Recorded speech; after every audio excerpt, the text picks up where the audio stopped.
Welcome one, welcome all.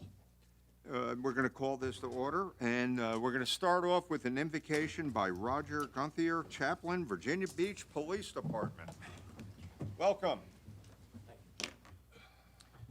Good evening, Mayor Dyer, City Council members, Acting City Manager Thomas Leahy, and our great public of Virginia Beach, Virginia. May we pray. O Sacred One, support our leaders in first being servants of the common good for all, not necessarily asking how we fix this, however, what we may learn, how we may change, or to whom we should listen. Remind them that no matter where we live, how we identify our orientation, race, culture, religion, or beliefs in God, gods or none, that we are all neighbors and siblings, that leaders are called to respect and protect the least of those among us, our children, elderly, poor, those who are hungry and without homes, ill in body, mind, or spirit, strangers and immigrants, and those who live on the margins alone, and the forgotten. Grant them and us the wisdom and courage to know what to do is right, good, and true. May they and we speak out when it is time to speak out, and listen patiently and receptively when it is time to listen. May they and we always be guided by the spirit of community, by the spirit of justice, and by the spirit of love. This we pray in the name of all that is holy, sacred, and good, all that we hold good and right and true. May it be so. Amen. Thank you. Thank you. Pledge of Allegiance. I pledge allegiance to the flag of the United States of America, and to the republic for which it stands, one nation, under God, indivisible, with liberty and justice for all.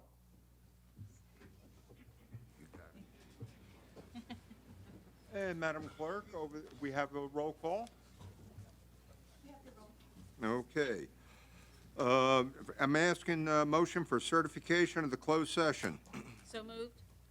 Second. A motion and a second. The vote is open. By a vote of 11-0, certified vote accepted. Okay, do I have a motion to approve the minutes of the informal and formal sessions of October 15th, 2019? So moved. Second. Second. Okay, vote's open. Thank you.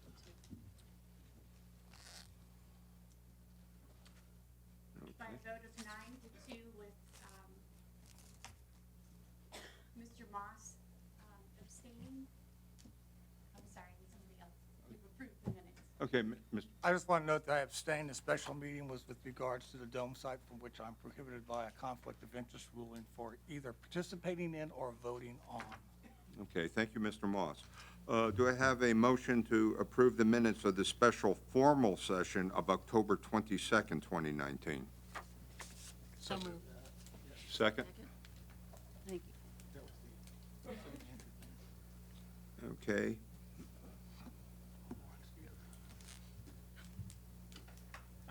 11-0, you've approved the minutes on October 29th. Okay, great, thank you all. We did three. Okay, at this point, going to ask Chief Emeritus Lee Lockamy of the Nazman Indian Nation to come forward. Welcome.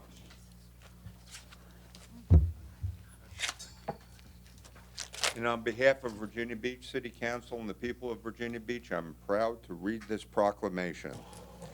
Whereas Native Americans have made use of the natural resources in Virginia and Virginia Beach for over 15,000 years, and whereas significant archaeological sites have been found in Virginia Beach that reveal the details of Native American life here, and whereas the Chesapeake Indian tribe and the village settlements in Virginia Beach at the time of or just prior to the early 17th century arrival of permanent English colonists in the region, and whereas Native Americans assisted English colonists in their survival in the Virginia environment, and whereas members of the Nazman Indian tribe moved eastward, settling in areas that included Virginia Beach, and whereas the Commonwealth of Virginia officially recognized the Nazman Indian Nation in 1985, and whereas the United States of America officially recognized the Nazman Indian Nation in 2018,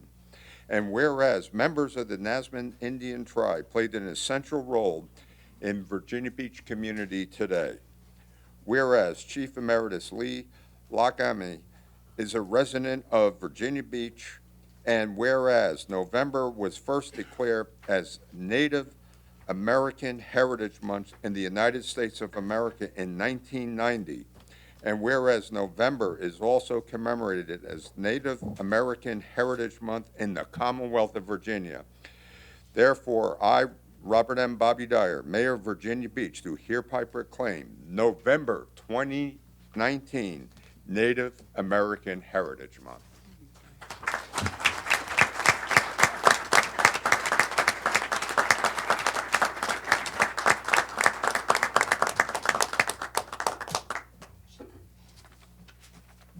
Present this to you with thanks.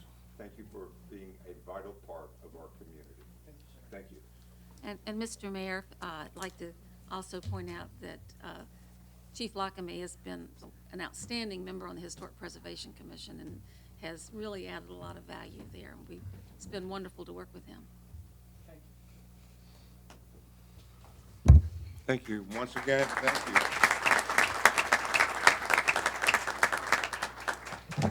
Okay, at this point, we look forward to public comment on the Dome site, Atlantic Park Proposed Development Agreement. I'm going to excuse myself from this. Okay, John, thank you. Okay, speakers? Sure. The first speaker is Mr. Pharrell Williams, and the second speaker is Billy Allman.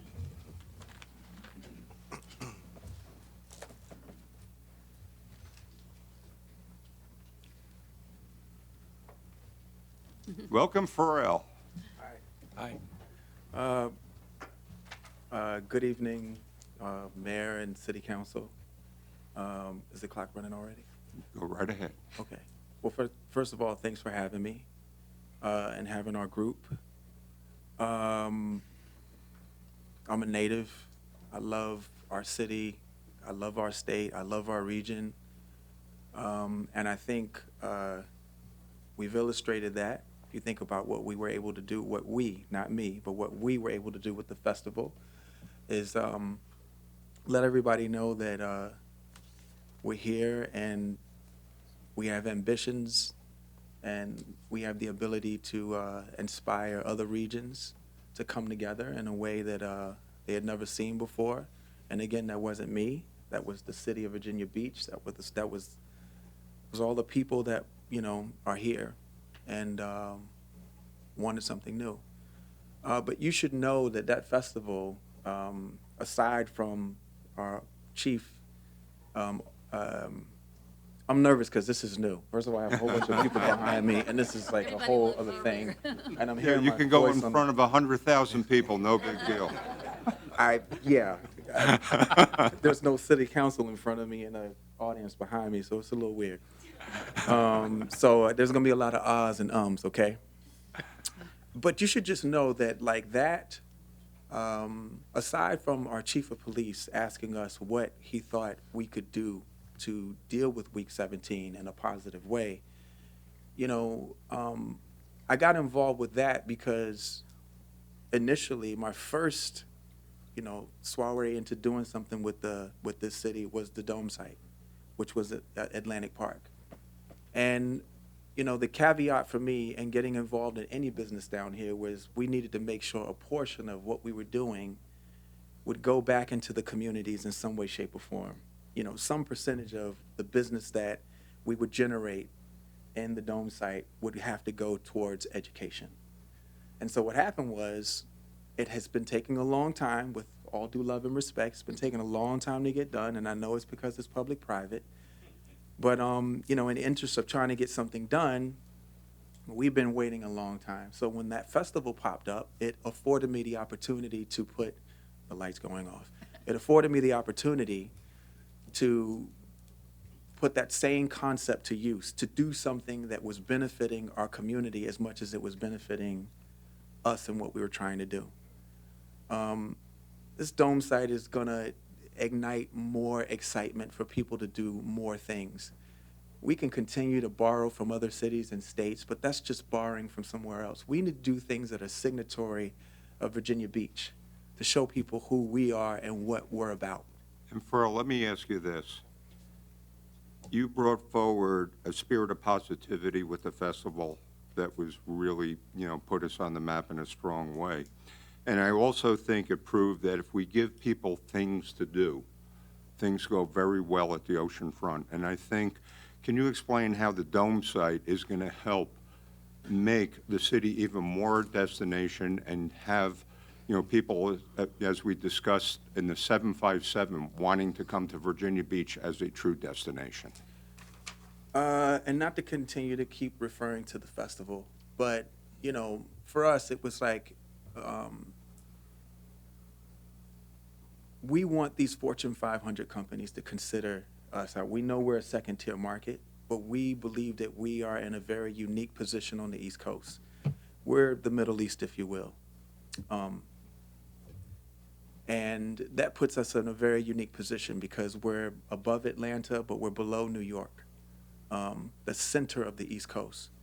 And if we want people to take us seriously, they have to see that we are doing what we have been doing, which is looking after our communities, looking after our minorities, showing people that we are open for business. The Dome site is the perfect first and foremost example, at least from our group. Not that other groups are not doing it, but from our group, perfect opportunity to show people that we're open for business. And we want people to see us as like that star destination of the entire East Coast. Any other questions?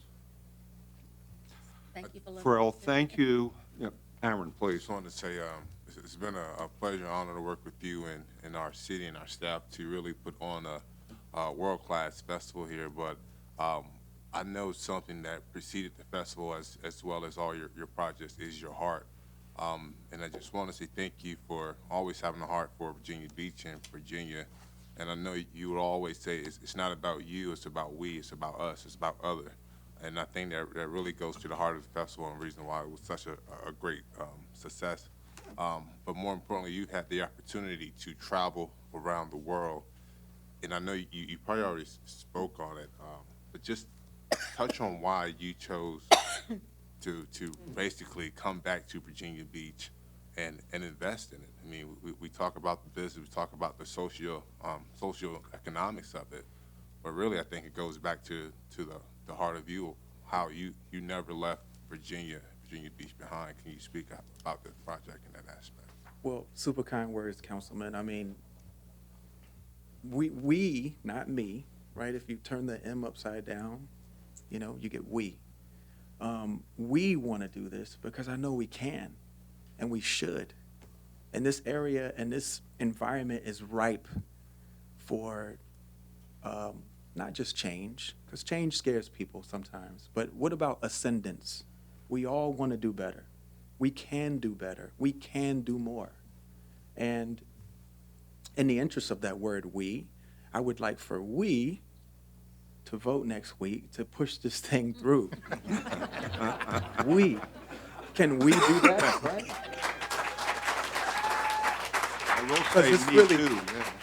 Because it's honestly, it's really not about me, man. If it was about me, then that festival would have been the Pharrell Festival, and no one would have talked about it the way that they did. People talked about it because people took ownership in it. And we're actually going to do more next year. It's going to be a week long, and there are other verticals, and this is not what this is about, but I cannot help myself. I just have to tell you that there's something in it for everybody. There's going to be, a celebration of life, which is Health and Wellness Day on Monday. On Tuesdays, there's going to be a Tech Day. On Wednesday, all the women, are there women in this room? Are there women enthusiasts in this room? Yes. There's going to be a Women's Wednesday. There's going to be a Food and Wine Day. And not only trying to bring back the best, to your question, bring back the best of what I've seen out in the world, but also highlight the best in class that's here locally. And there's also going to be a job fair on Friday. That's not for me. It's for we. So next week, could we get this done? Great. Jess?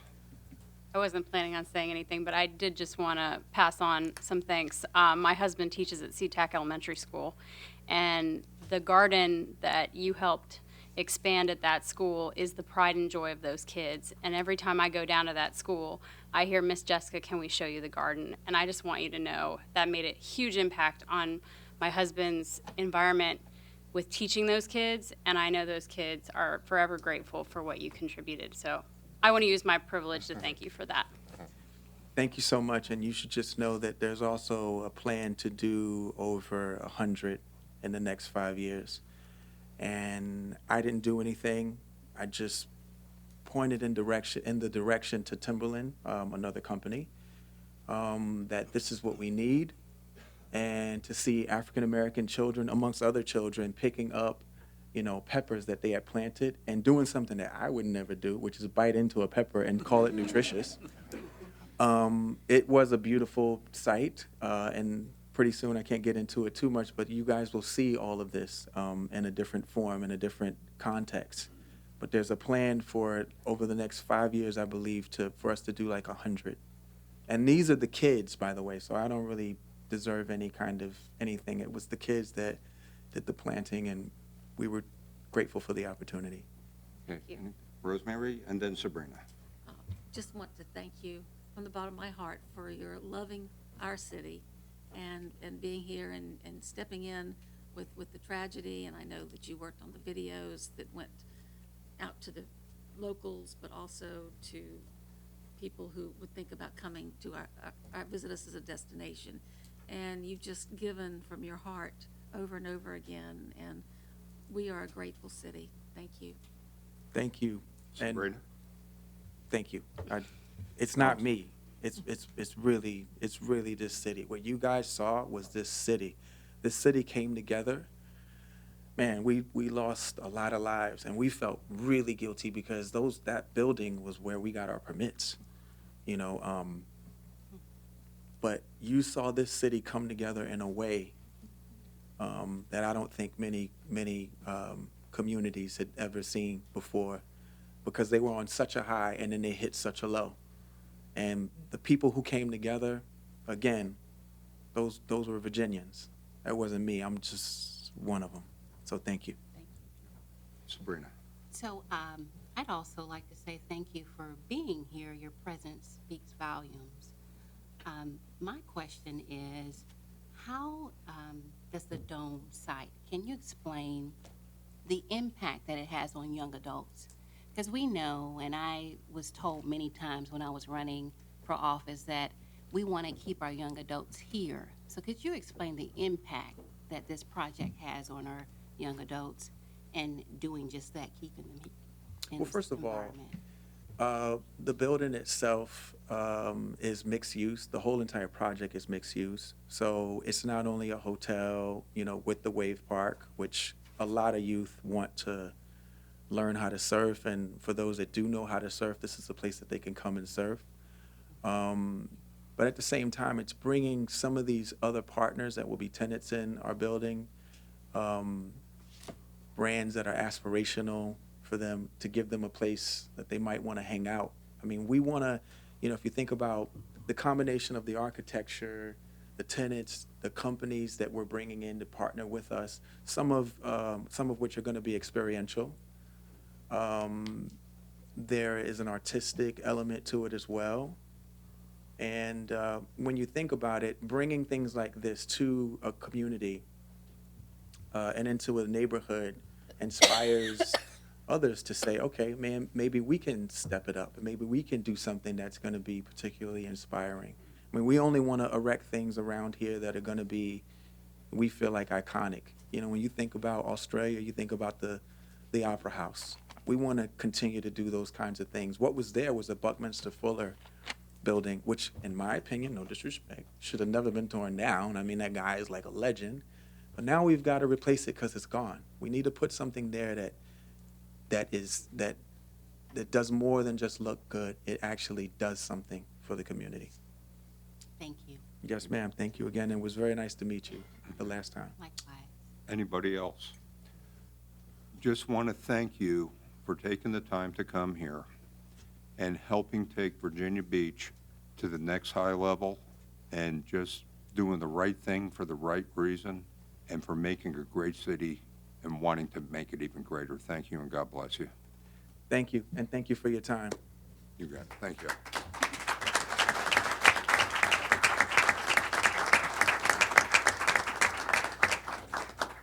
The next speaker is Billy Allman, and after Mr. Allman is Brian Stevens. Good evening. Hey, Billy, how you doing? Fine. This is the second time in the life of this project I've been signed up to speak after Pharrell. Tough act to follow. So there's No nothing I pressure at can all, say. man. I'm done. I have nothing to say. So literally, I'm going to put the notes down because as every time I've listened to him talk, it's always struck a chord. And I'll use we. We as kids grew up here. We started surfing in the summer of 1960. My father was a general contractor on the Dome site in 1956. I grew up in the Dome. I roller skated there. I saw the Rolling Stones there, the first debut of the Endless Summer. All these are memories of a civic space that are just really, really important. So a few years ago, we brought to you a really important piece about tourism, and that is authenticity. Because everybody along this coast has got crabs and oysters and fishing and a beach. What would make somebody come here? What was truly authentic about Virginia Beach? And it's surfing. It goes back 100 years. It goes through families like the Hollands and others that started surfing here. And so we talked about that and the idea of bringing a surf park here and surrounding it with the kind of retail that they're going to bring, and live entertainment, so music, combining music with surfing again, is so critical to make a really important place for people to come. And Councilwoman I will tell you, I'm equally as touched, having been fortunate enough to have designed the SeaTac Garden, an amazing thing that Pharrell did for our community. So I'm just passionate about the project. I'm fortunate enough to be a part of it. I remember when the Dome was built, and I remember when it was torn down. It was equally sad. So I ask for your support next Tuesday night so we can get going on something we really need here in our city. Thank you. Thank you, Billy. Brian Stevens. And after Mr. Stevens is B.J. Ballman. Hey, Brian, good evening. Good evening. Mr. Mayor, City Council, City Manager, thank you for the opportunity to speak tonight. I was just going to come up here and say everything that Mr. Williams said and just sit down. I thought that might save some time, but I will address the project from the business community perspective. You know, I'm sure that you all are quite aware from the briefings you received of the numbers relative to this project. It's going to create jobs. It's going to bring some tax revenue to the city. And there's other economic development upsides to this project. But you know, we as a chamber, as you know, Mayor, do interregional visits. And we learn from those interregional visits. We pick places that we think economically are doing a little better than we're doing here in Hampton Roads. And I've learned several things in the last several years that we've gone on these interregional visits. There's keys to success. There's keys to success. There's a common thread to all successful regions. One is talent. Talent is there, or talent is being attracted to the regions for certain reasons. Second is the natural assets that that region has, like an ocean. When we go to other regions are envious of us. Like Mr. Williams said, we're centrally located on the East Coast, and we've got one of the most beautiful beaches in the entire East Coast. And so how do you leverage that towards the sense of place you have in the area?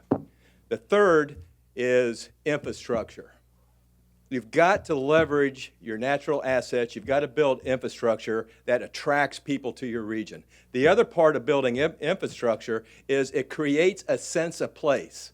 So I think we need to ask ourselves, what is the sense of place that we as a city and we as a region want to project? And I would tell you that water is a big part of that.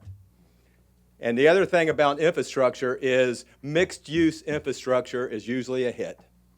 When you have residential, when you have restaurants, when you have entertainment, when you have everything right there that people can walk to, it is attractive, especially to our younger generations.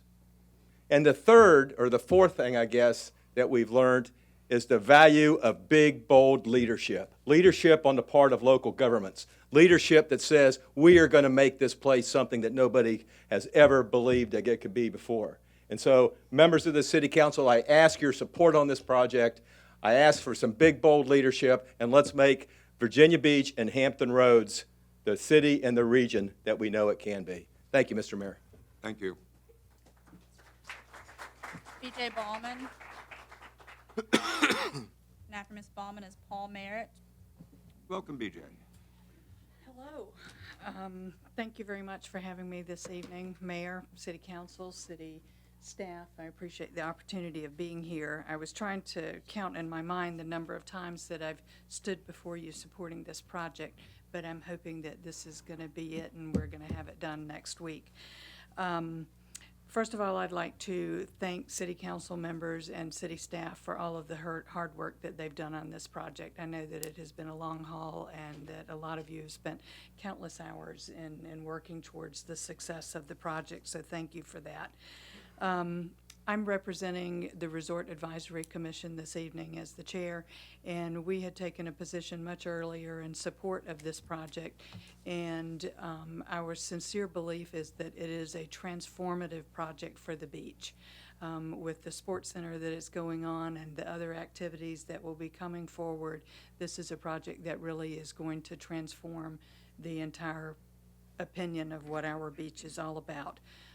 So to make it short and sweet this evening, I respectfully request that each of you support this project and that we bring it to a vote and closure, and Happy New Year. Thank you. Okay, thank you very much. Paul Merritt. After Mr. Merritt's Doug Smith. Good evening, Paul. Good evening, Mayor, City Council. I'm Paul Merritt, President of Virginia Beach Vision. I represent 120 business owners and business leaders here within the community. We have been following this project since its inception, and I can assure you that after several years of deliberate study, that Virginia Beach Vision has come forward and will support the Dome Site Atlantic Park project wholeheartedly. We appreciate the efforts that the City Council has taken to work through many of the issues, but we think that this particular project enhances the city of Virginia Beach. We think it's very important for the city of Virginia Beach. It meets the goals that the City Council laid out in February of this year, doing things like having a year-round beach resort attractions and things of that nature.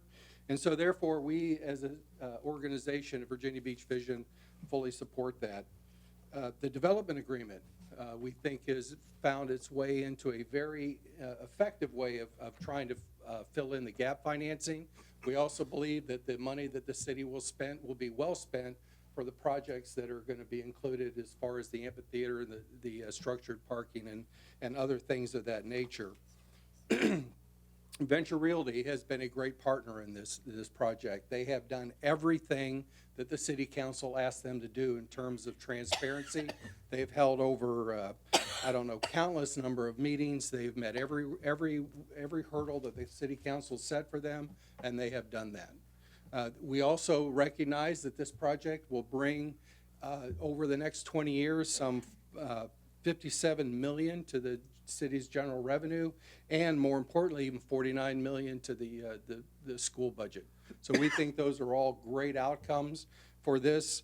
And I think too that with the support that we've had, both from the city council and through the private sector, with the ventures participation, that this project stands to do great things for the city going forward. So again, this project embraces the city council's goals and objectives. And after 23 years of this great site here in Virginia Beach sitting empty, and all the lost opportunities and all the lost revenues, we have an opportunity to change that.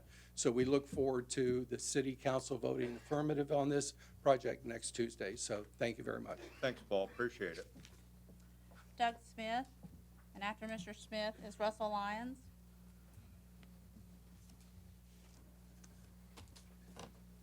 Hey, welcome, Doug. Mayor Dyer, Vice Mayor Wood, Manager Leahy, City Attorney Stiles, members of council. It's certainly a pleasure to be back in the chamber this evening. I'm happy to see old friends and co-workers. I'm Doug Smith. I'm the president and CEO of the Hampton Roads Economic Development Alliance. The Alliance is a nonprofit public-private partnership supported by and led by the region's most influential business leaders and local governments and top academic universities. We are working together and we are dedicated to the creation of a more diverse, growing, and prosperous community. I will keep my comments brief. If you read an article today about economic development, you will undoubtedly learn that the successful regions are the ones that attract talent that businesses require to grow and innovate. You will also read that talent we are seeking to retain and attract to this region is drawn to interesting and inclusive communities. It is imperative that localities embrace placemaking as a critical component of your economic development strategy. Virginia Beach has a history of doing just that, with strategic investments in places like the Princess Anne Corridor and Town Center. Turning your attention to the resort area makes great sense. Your work to activate Atlantic Avenue will pay dividends for years. The Sportsplex will broaden your already strong base in the participatory sports market.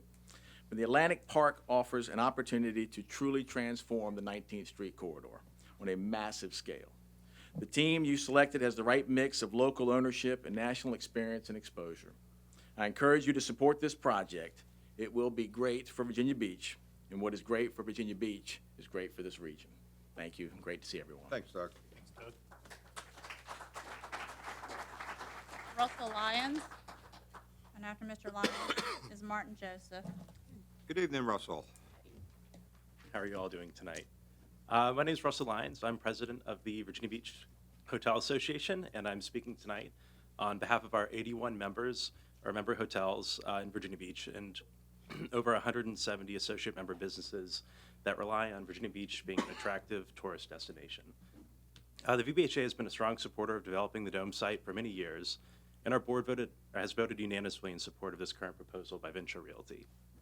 For Virginia Beach and the oceanfront to continue to grow into a year-round destination, world-class mixed-use projects like these need to be encouraged. Between the surf park, a large entertainment venue, and experiential retail offerings, this project will bring new attractions to the oceanfront that couldn't possibly be developed otherwise. We also believe that this project is an excellent use of TIP funds.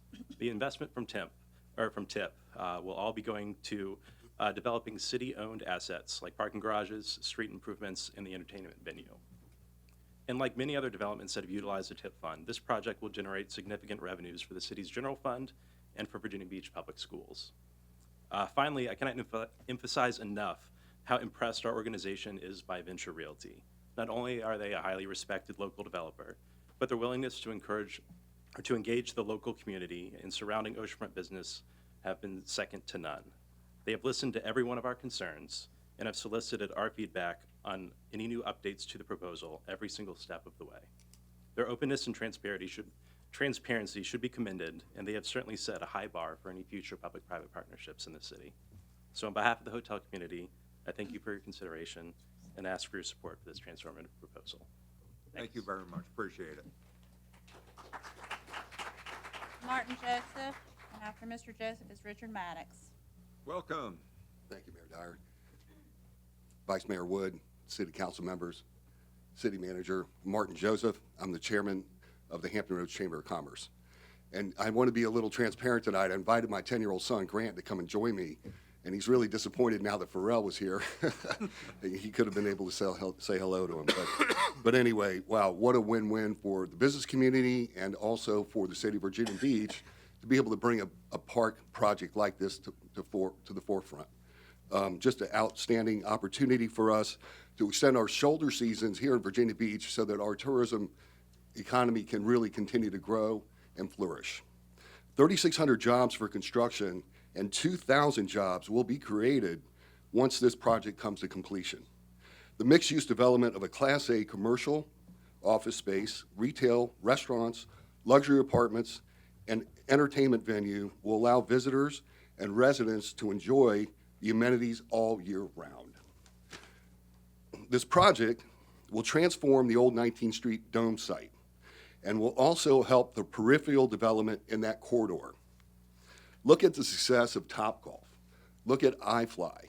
These sports venue entertainment centers have done so well.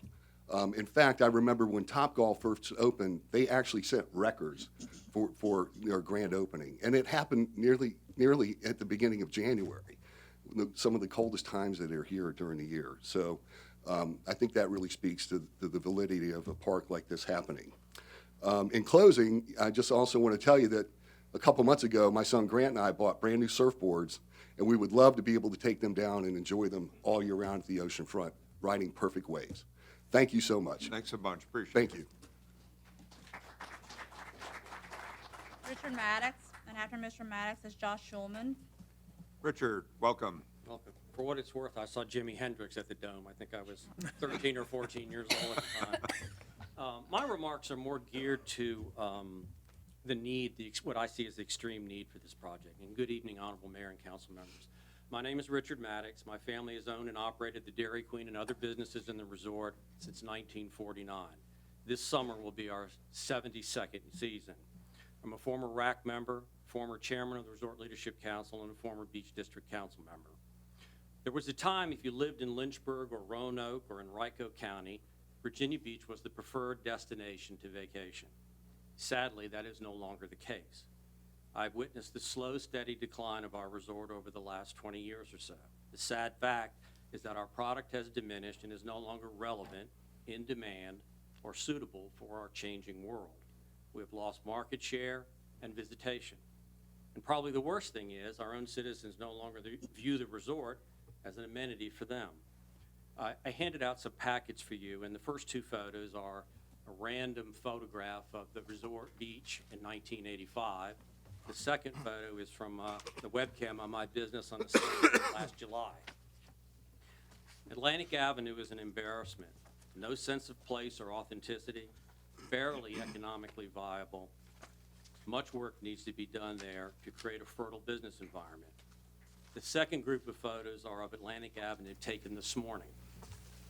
The last page is a lodging report prepared by the Commissioner of Revenue. It shows room nights rented this year, June, July, and August, declined 2.5% from 2018. To put another way, we rented 14,552 less room nights this year than last year.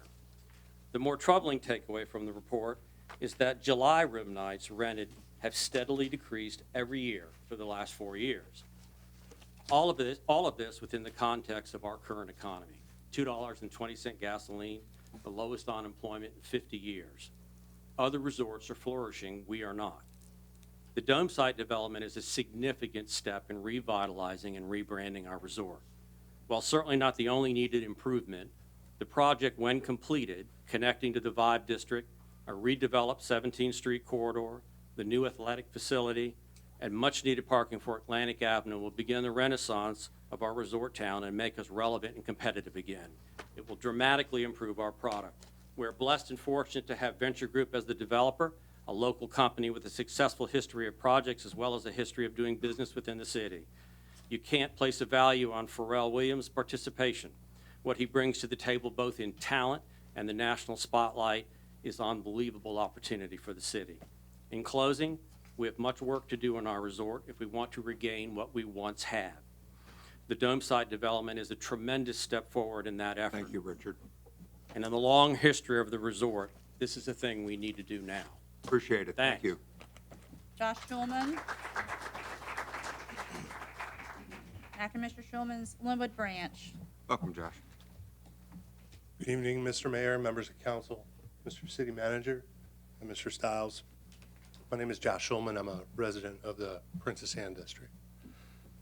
I come tonight in support of Atlantic Park. This project has transformational potential for our city and for our region. It built upon the goodwill engendered by Something in the Water and Pharrell's larger commitment to our community. Atlantic Park will be something our locals will be proud of because it speaks to our roots as a surfing town. Importantly, it will also attract new visitors, national and even worldwide attention, and it will create a halo effect of activity around the site. Venture Realty has been engaged in over 50 community meetings, probably double that, taken in community and stakeholder input, and has developed a plan that involves no general obligation debt and that's sustained by project revenues and real estate taxes limited to the project area. And despite involving no general fund expenditures, a significant portion of project revenues will go to general fund priorities like schools and public safety. I hope that we display the leadership to make a bold step forward by approving this project. We have a tremendous opportunity here, a responsibility even, not only to seize upon momentum, but to lean into it. Let's show the world we can do something big. Let's approve this project. Thank you. Thank you. Linwood Branch. Then after Mr. Branch is Marcus Goring. Welcome, Linwood. Thank you, Honorable Mayor, members of council. If patience is a virtue, then the dome site redevelopment efforts may be the most virtuous thing in our city's history. What has taken so long? It certainly is not a belief that the current surface parking lot is the highest and best use for this land. And it wasn't for a lack of trying either. Numerous ideas and proposals have come and gone over the last 25 years.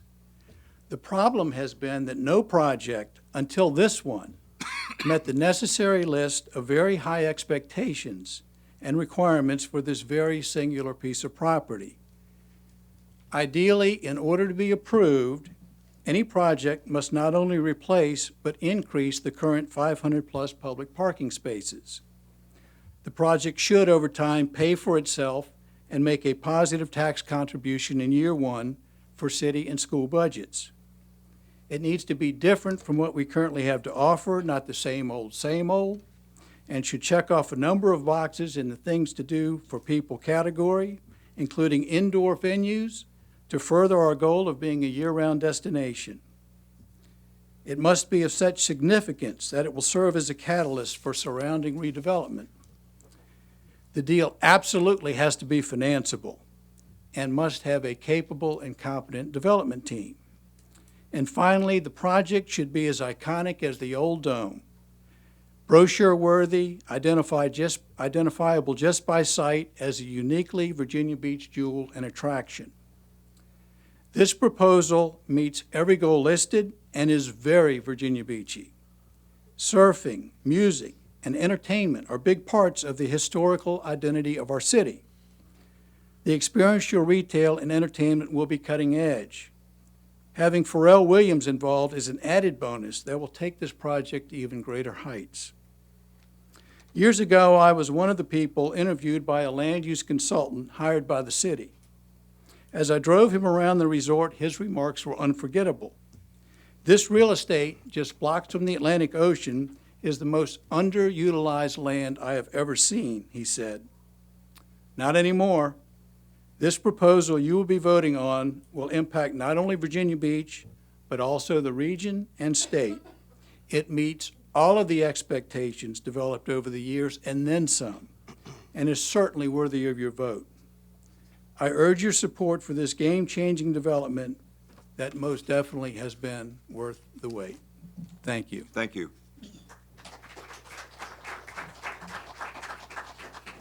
Marcus Goring, and after Mr. Goring is Conrad Schisventer. Welcome. Thank you. I'm just a simple citizen, and I'm actually pro this project. The only thing that I want to ask you to be careful about is how you spend our tax money on this project. You know how many people live in poverty also here in Virginia Beach who can't pay their water bills? And we also have to look out for them, that they have a venue where they can enjoy themselves. I don't see that in very many places like the iFly or the Topgolf, and definitely not for a surf park. And I think we have to look out for that as well. Thank you. Thank you. Conrad Schisventer. And after Mr. Schisventer is Barbara Messner. Good evening, Conrad. Good evening.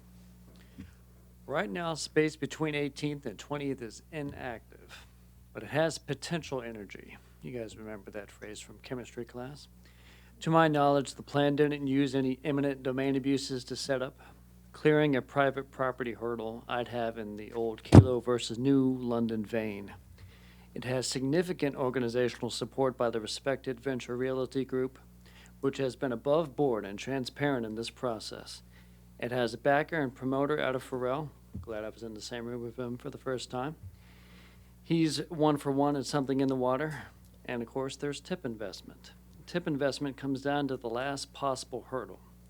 The project, roughly 71%, is a private financing for this project, but the rest is public. So I want to be sure the public part is workable and wisely used. Generally, I don't like the city government where economic opportunity costs dictate more wise and publicly proper spending could be had, like on flooding infrastructure. But that's the beauty of our TIP fund. It is a fund generated from tourism taxes, and it is never in competition for other places to be spent. It's a pot of money specifically for this type of investment, and the project won't use other city funds. In fact, it will generate further TIP, general, and school funds. With that in mind, and in noting Venture's designation for the project to be environmentally conscious as well as taxpayer conscious, I support this proposal, and I'd like to help it through. Thank you. Thank you, Comrade. Barbara Messner, and after Ms. Messner is Diana Howard. Welcome, Barbara. Good evening. I was one of the few people when you started this dome project that was actually prepared when you filled the dome site with all the surfers and all the special interests. I have a speech, but I cannot believe all the people who will benefit financially who get to speak, including Linwood Branch. He owns a hotel. Okay, this requires a supermajority, 9 votes, city land. And Pharrell said this is the first time he's here. It's not. The last time he was here, Ms. Kane and Miss Wilson took the hats and the gifts that he brought. It's a fake wave machine. The only working one is at the Kelly Slater machine.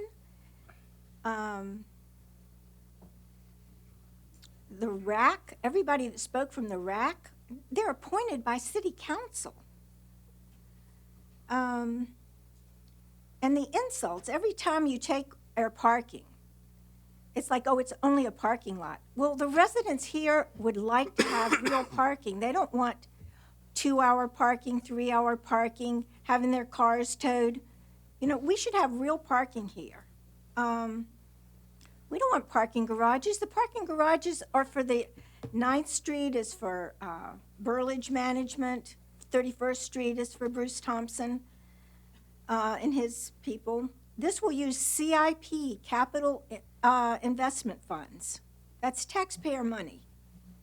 And Mr. Maddox talked about, you know, we don't have a lot of tourism like we used to. It's because of crime, which started in the 90s and no one did anything about it, traffic gridlock, and parking.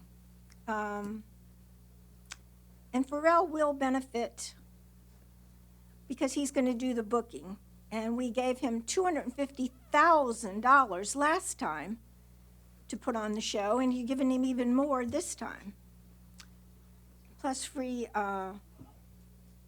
anyway, this is all year-round hotels.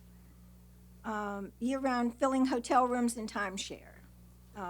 We need the storm drains fixed. We already have flooding at the ocean front. I lived there in the 80s, there was flooding. The entertainment and the TIF fund, that's supposed to lower our taxes, not pay off these debts. Will Ms. Wilson, Mr. Jones, Mr. Wood, Mr. Rouse, who have taken money from these developers, will you abstain? This is a supermajority vote. Thank you. Thank you. Diana Howard, and after Ms. Howard is Steve O'Neill. Welcome. Good evening, everybody. My name is Diana Howard, and I'm the chair of the Virginia Beach Tea Party. And our concern with this public-private partnership is not the wave pool, because that is the most unique thing about this, is the wave pool. And that, of course, would qualify for the gap financing. It's the competition with the rest of the oceanfront for the retail, restaurants, and condominiums. There's nothing unique about that. Why are we subsidizing that, right? It's going to compete with the rest of the oceanfront. So I was kind of taken aback while people are up here saying that it was going to benefit us somehow. And I wanted to mention, we keep saying that the TIP fund isn't general fund money. Of course it is. It goes into the general fund, and then you designate it, you divert it to the TIP fund. You created the TIP fund to put that money into, right? Part of the amusement tax that we all pay here year-round, part of the restaurant tax and the hotel tax, and the only part of the hotel, they don't self-tax themselves for this. The only thing is that dollar a day rate from the hotels. That is the only thing they sell. It's not like an SSD, a special service district, where they're, having the tax above and beyond their regular tax to pay for sand replenishment or dredging.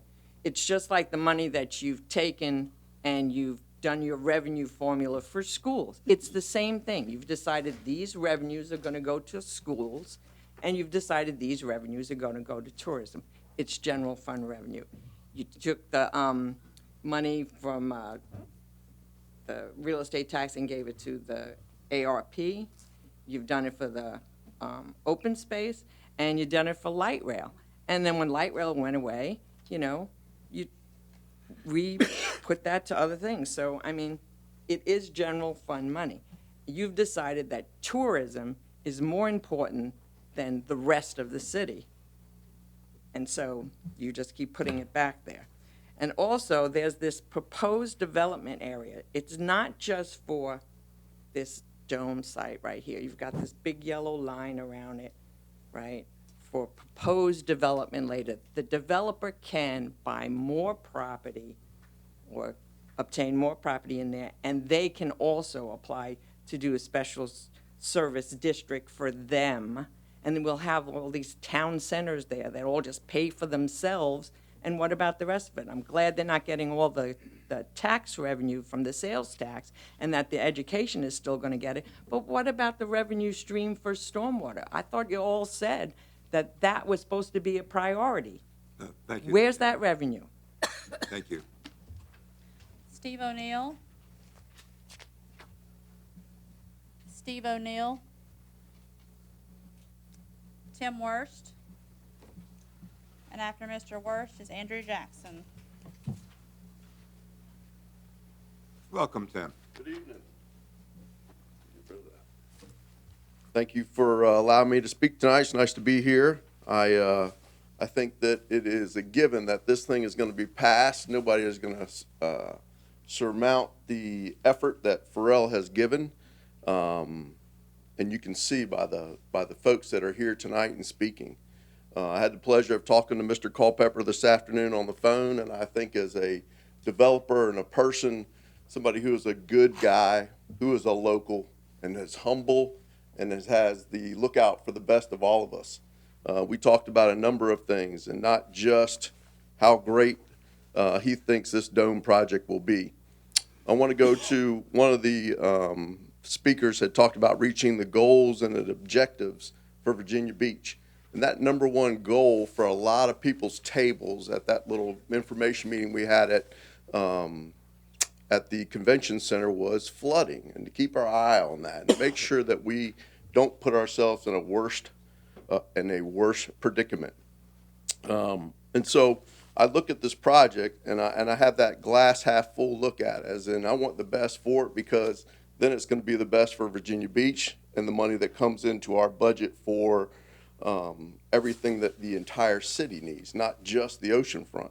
A couple of questions are, I don't know why we need an additional 436 apartments that get granted a $1 a year lease for 80 years, 100 years. Another point that I wanted to make on this is the CDA, that it's going to include 5 people from city council. I really hope that the General Assembly, the folks up in Richmond, get that passed to where all 11 of you could be on there. I think it's a great idea to have all of you involved and not just 5 of you. I think that could be a problem. And I also ask that these subcontractors, as Mr. Rouse pointed out today in a very meaningful way, is to see if we can get the SWAM folks involved as these subcontractors for this project, and not anybody directly related to city council and some of the other players around here. Another thing that I heard, I've read the 114 pages, including the pictures all on there. I listened to the 50-minute, video on it. How much will it cost to park for residents like myself?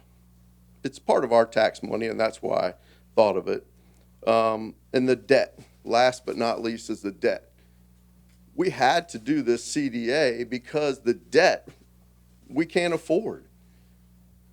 I just don't want us to get into a predicament of a horrible storm on the city of Virginia Beach. We can't keep up with maintenance and cleaning ditches. We can't keep up with maintenance and pipes. I just don't want us to get out of hand with developing the city of Virginia Beach down at the beach. I want to make sure we take care of all of the residents. Thank you. Andrew Jackson. Welcome, Andrew. Good evening, City Council. I just have put my arm over somebody's mic, a short little thing to say. Not too long ago, we ventured into a disparity study. We all know what that is, right? It hadn't been that long ago that we had forgotten about this. I see Linwood was up here a little while ago, and I think the last time I spoke, Still here. he said that he just was moved by what I said. And when he was getting ready to do his ventures, I asked him, was he moved enough to hire some folks? So I'm going to say this. The disparity study and all these jobs we're talking about with this project, I want to make sure that we do something with this. Let's not talk the game. Let's be in the game. Just a little reminder. Thank you. Thank you. That's all the speakers, sir. Okay, thank you all for your participation. Great conversation. Okay, we're going to move on now to public hearings. Number 1, allocation of Edward and Byrne Justice Assistant Grant. We have one speaker, Conrad Shizventer. Welcome back.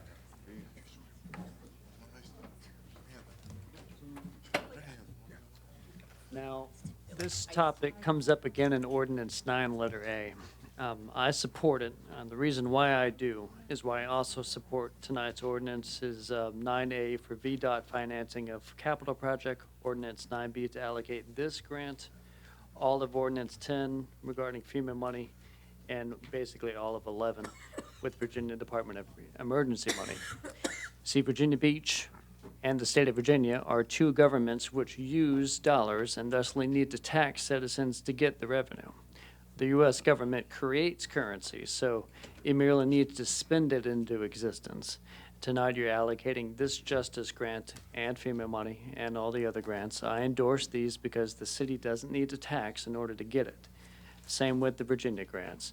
So keep that in mind and wisely appropriate the funds. Thank you. Okay, thank you.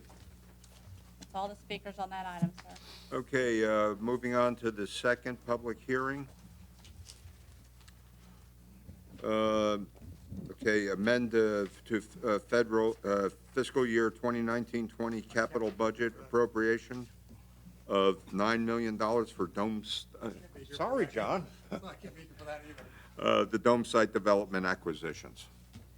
First speaker is Conrad Sisventer, and the second speaker is Barbara Messner.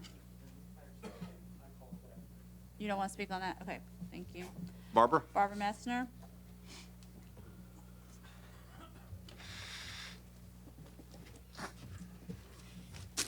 Good evening. I think it's important that Conrad mentioned that he works in the hotel industry. I think we need disclaimers when everyone comes up here, like the Rack people, Linwood Branch from the Days Inn, Richard Maddox from the Dairy Queen. I just think it's important that the viewers know who these people are.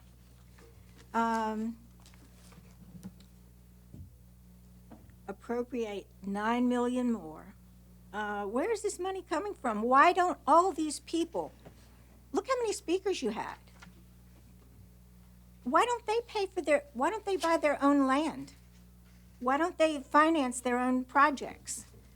Venture Realty, Kate Sessoms Napolitano, Fred Napolitano Jr. and Sr., Doug Ellis, Ellis Gibson. Is that supposed to be on already? I'm sorry. Okay. Started.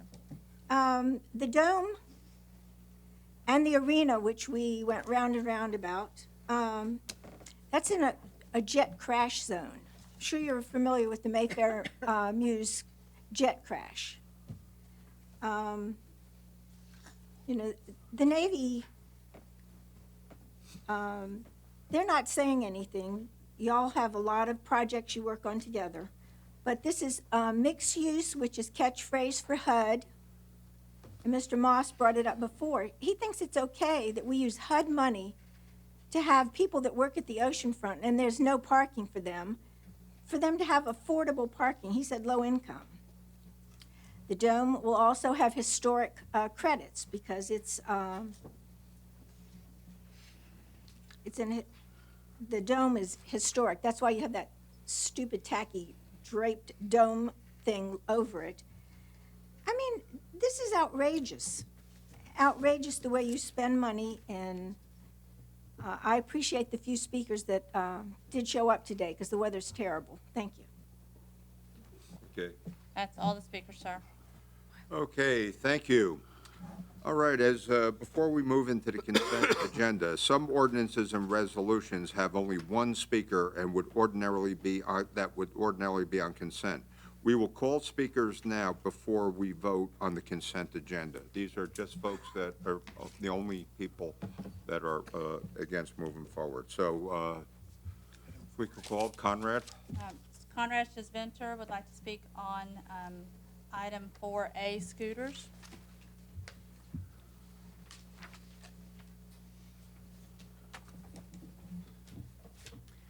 I never believed e-scooters required a banning at the ocean front.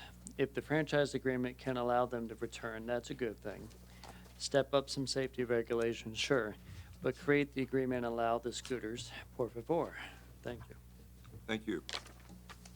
And then we have Ms. Messner on item number 2, 7, and 8.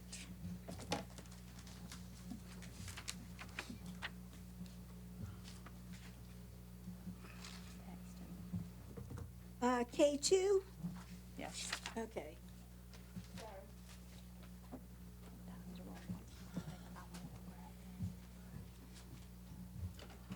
Okay. This is a request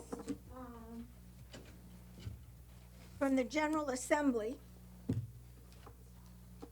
for a $10 million cash and $20 million interest-free loan for recovery from the events of May 31st.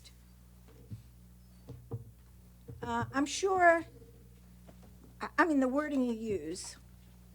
I just want to show you the banners that I made and we put up on the fence here.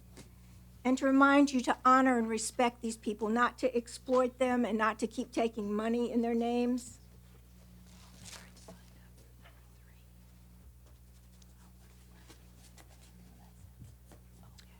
Okay. This was a workplace shooting. And why did the city, getting back to something in the water, why did the city have a partnership with Centerra during the festival, the rap festival?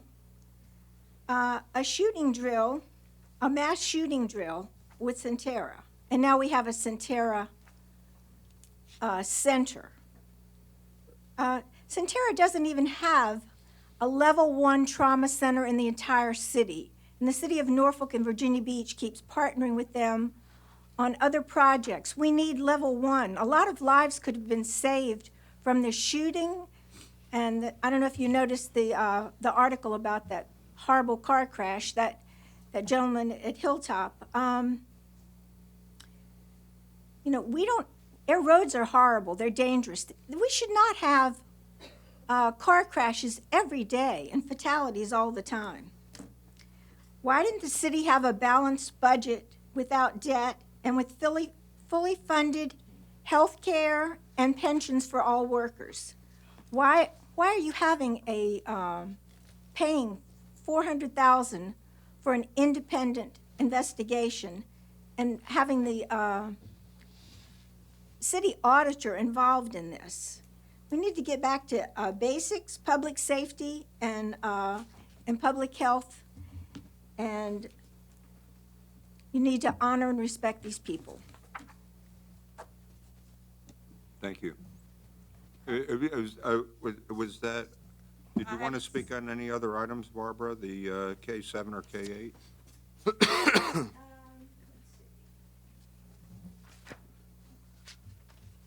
no one else speaking on these? K7 is for the sheriff's fund. Right.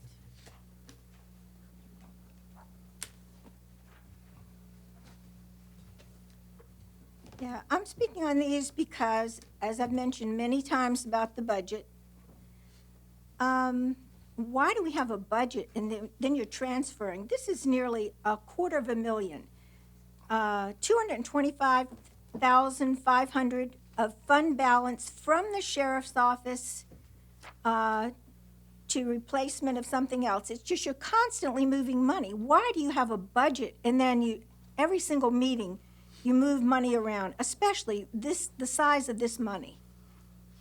And then establish estimated $300,000 in revenues from human services to police and increase appropriations in the police department 2019-2020 operating budget, crisis intervention, and security center overtime. I've watched Chief Severa speak many times about we pay for training for police officers and we don't retain them. And the police end up babysitting, the police and the sheriff, for all these events. They should be out patrolling all the neighborhoods and keeping us safe. They shouldn't be free crowd control for all these outrageous events. Okay, was there anything else? Okay, thank you. Thank you, Barbara. Okay, Vice Mayor Wood, the consent agenda. Thank you, Mr. Mayor. Mr. Mayor, I move for approval on the consent agenda.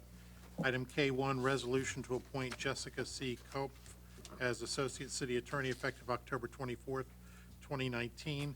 Item 2, resolution to request the General Assembly for $10 million cash and $20 million interest-free loan to the city, and that would be the revised version that was passed out during the informal session. Item K4, ordinance to amend City Code Section A 7-58.1 regarding motorized scooters in the resort area, and add Section 7-58.2 to require entities that offer shareable motorized mobility devices for hire to have a franchise license. Item 4B, 21-230, redesignation of Sullivan Boulevard between Aragona Boulevard and Haygood Road, Red Mill Boulevard between General Booth Boulevard and Warner Hall Drive to the traffic calming ordinance. Item K5, ordinance to authorize temporary encroachments in a portion of city property known as Croatan Beach at the rear of 538 South Atlantic Avenue regarding maintaining existing sprinkler system, stone bench wall, and construct walkway with stairs and observation deck. Item K6, ordinance to extend the date to satisfy conditions regarding a closure of Lake Avenue, Oak Street, and portions of Locust Crescent and Ellis Avenue approved on November 27, 2012. Item K7, ordinance to appropriate $225,500 of fund balance from the Sheriff's Office Special Revenue Fund to the Sheriff's Office FY 1920 operating budget regarding replacement of inmate property mobile storage shelving. Item K8, ordinance to establish estimated $300,000 in revenues from human services to police and increase appropriations in the Police Department FY 2019-20 operating budget regarding crisis intervention team, security center overtime. Item K9, ordinance to accept and appropriate $519,520 from the Virginia Department of Transportation to capital project number 4-064, City Bikeways and Trail Plan Implementation 2, regarding asphalt path connecting Violet Bank Drive to Selwood Drive, Sherwood Lakes, and Highgate Greens neighborhoods to Three Oaks Elementary School.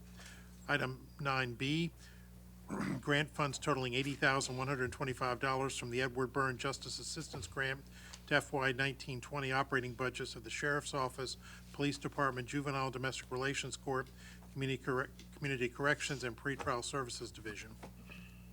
Item K10, ordinances to accept and appropriate from the Federal Emergency Management Agency to the Fire Department FY 1920 operating budget, $1,364,604 regarding Urban Search and Rescue FEMA Team Virginia Task Force 2. Item B, $1,107,810 regarding costs for the mobilization of Urban Search and Rescue FEMA Team Virginia Task Force 2 to the areas impacted by Tropical Storm Barry and Hurricane Dorian. Item K11, ordinance to accept and appropriate from the Virginia Department of Emergency Management to the FY 1920 Fire Department operating budget, $44,802 regarding technical rescue training and purchase of equipment, B, $10,358 regarding purchase of hazardous materials equipment, C, $76,000 raise Swiftwater rescue training and purchase of equipment. So moved, Mr. Mayor. I open a public hearing. Oh, We got speakers on. we got speakers on both. Okay, do we have, So moved. Second. okay, Mr. Jones, you have a statement? Yes, I do. I will be voting for the consent agenda. However, I have filed with the city clerk an abstention on item L1, which is the General Booth Venture LLC Campgrounds of America, Inc. The reason for the abstention is that my company one of my companies that I own is in negotiations with people to develop a Wawa on some property that we own. So I will be abstaining on planning item L1. Thank you, Mr. Jones. Okay, at this point, the vote is open. By a vote of 11-0, you have approved the consent agenda as read by Vice Mayor Wood. Okay, we're moving on to planning now. We have K3. K3, my apologies. Okay, resolution to allow the Virginia Beach, Chesapeake, Portsmouth, Norfolk, and Suffolk to establish a broadband authority under Virginia Wireless Services Act. First speaker is Paul Merritt, and the next speaker is Mark Klett. Welcome back, Paul. Thank you. Again, I'm here as a representative of Virginia Beach Vision. The comprehensive agreement for you tonight to create a regional broadband authority was prepared by a regional broadband steering committee composed of city managers, chief information officers, city attorneys, and council members from each of the Southside cities. It was carefully vetted, now requires adoption by all 5 Hampton Roads city councils to move forward. Virginia Beach is host of the highest transoceanic fiber connections on the East Coast and can become one of the most connected cities in the nation. The proposed regional broadband network creates the ability for Hampton Roads to see economic growth and diversity, high-paying job creation, technology-rich educational opportunities, and regionally connected public safety enhancements. Lacking a regional fiber network, we risk losing those advantages to distant communities that have the infrastructure and support of public-private partnerships. The broadband network will expand the high-speed broadband provider competition and consumer choice, driving down costs and improving the ability to reach more remote and underserved areas. The benefits are real, but time is of the essence. Hampton Roads already lags behind other fiber-rich regions such as Chattanooga, Charlotte, and even Roanoke to compete for emerging industries, to attract millennials to the workforce, and embrace new and emerging transportation, energy, healthcare, and flood management technologies. We must get in the game now. Several amendments to the comprehensive agreement have been suggested that would, if adopted, unduly slow the creation of the authority and the ability to move forward with the completion and of design, financing, construction of the 110-mile regional fiber ring. The comprehensive agreement to create a regional authority was developed through months of public meetings of the Regional Broadband Steering Committee, allowing for public awareness and input. The agreement under Article 1 allows for voter referendum if substantial opposition is heard in the judgment of its governing body or upon petition of 10% of the voters. The process has given citizens sufficient time to be engaged and, if desired, to seek a voter referendum without the concurrent damage of a lengthy delay in the approval process. Each city has the authority to appoint a principal and alternate member to the authority without restriction. If desired, these seats can be limited to elected officials. It has been suggested that any participating locality be able to withdraw from the authority unilaterally. Such a withdrawal would jeopardize not only the investment made in the broadband ring by that locality, but would render the entire ring inoperable. So we basically, as Virginia Beach Vision, have studied this issue, strongly encourage that this city council approve, along with the other city councils in the region, this ring to be able to make us competitive in the 21st century. Thank you, Paul. Mark Klett. And after Mr. Klett is Josh Schulman. Welcome. Hey, thank you very much. So good to see so many of you here tonight. Thank you for your service here on our great city's council. You have some important decisions to make.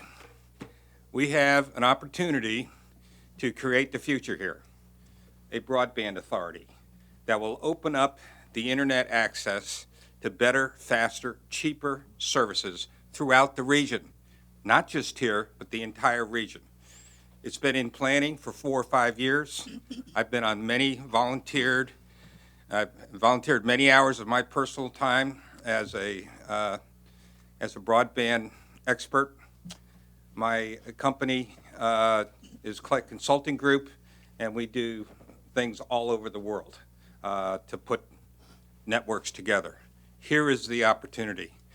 Currently, 80% of all the capacity of the undersea cables is right here in Virginia Beach for the entire East Coast, 80%. New York has 10, Miami has 10%. And this is because we have these cables that move data at 300 terabytes per second. Unheard of before the last couple of years. That could move the entire Library of Congress in 2 seconds. Okay? If you can even try to comprehend that. Most people can't. But this is the Broadband Authority will enable us to get access to the multiple cables that are coming and landing here. There'll be over 10 over the years. We have 2 here now, and it will be able to distribute that through a ring to all the cities, both on the south side and Hampton Roads. In a nutshell, that's what it is. Your opportunity here is to agree with the other cities on the south side to establish this. This is the first step of a journey. This is the first step to be able to create the future. As Abraham Lincoln said, the best way to predict the future is to create it. You all can create this today by voting yes on this. This is probably the most significant and most important thing you may have ever vote on, because this will bring all sorts of economic inputs. There are companies involved. You may have heard of them before. Microsoft, Google, and Facebook. Each one of them has spent over $1 billion bringing this cable here. And it's a great opportunity for us to leverage that, take advantage of it for economic development, help education, help medical things, and the second, third, fourth order effects are just huge. I have a fact sheet that I'll leave here for you on this, and I appreciate you voting yes on it. Thank you. Thank you very much. Create the future. Josh Schulman. Thank you, sir. Welcome back, After Josh. Mr. Schulman is Conrad Schisventer. Thank you. Mr. Mayor, members of council, Mr. City Manager, and Mr. Stiles, I don't think I've ever spoken on multiple agenda items in one night, but there's some big issues before you tonight. And I'm here individually as a resident of the Princess Anne District, and I also have the privilege of representing the Central Business District Association tonight and its executive committee on behalf of our board and over 160 member businesses. I support and we support the City of Virginia Beach entering into the memorandum of agreement to establish a regional broadband authority as originally presented. I've read the concerns raised by Councilman Moss, and I am a lawyer, and I'll honestly say that was some redlining. I'm not going to address each of the points that Councilman raised in his edits, but I will address a fundamental one. This concept of a unilateral right of withdrawal. What is a regional agreement that allows any locality to just simply walk away? What kind of commitment does that show to our region? If anything, we, as in the city of Virginia Beach, should be concerned about other cities withdrawing from this agreement. We're the point of origin for these subsea cables, and we need to lead. Our region gets knocked around unfairly for this perception that we just can't seem to work together. I know that to be untrue because I've been privileged through my involvement in the community and regional initiatives, and I've seen countless examples of our localities cooperating with one another. We just don't tell our story very well. I can assure you, however, if we fail to partner with other localities on this initiative, the story will be one that lends further credence to this false perception. Therefore, I respectfully ask this body to approve the resolution and the memorandum of agreement as it was originally presented. Thank you very much. Thank you. Conrad Schisventer. And after Mr. Schisventer is Barbara Messner. Regionalism is not nefarious on paper. I'd like Virginia Beach and the area around it to have the best internet possible. If this grouping can achieve that, then that's a good thing. I'm just worried about the word authority in this, as I like to scoff at non-elected bureaucracies usurping the authority of my elected government.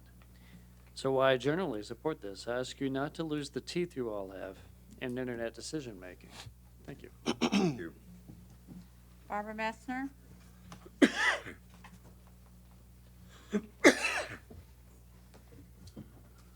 Good evening. I spoke last time. I am in opposition of the authority. I don't know if is Diane Howard, has she left? Because she spoke on this before. Is she signed up? Okay. She made excellent points because very few people read these full agendas. This one's 380 pages. It's been a month since the last meeting. You no longer have them in the Beacon.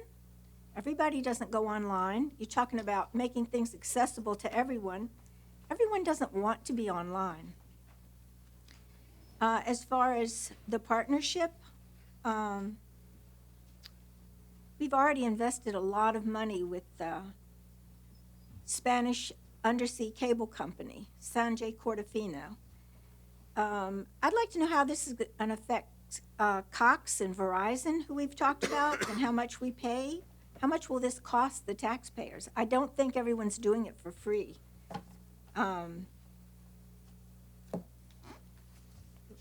I don't trust any of y'all the way you vote and the way you spend your money, and I certainly don't want an authority with all the other cities. So I'm definitely in opposition. Thank you. That's all the speakers, sir. Okay, do I have a motion?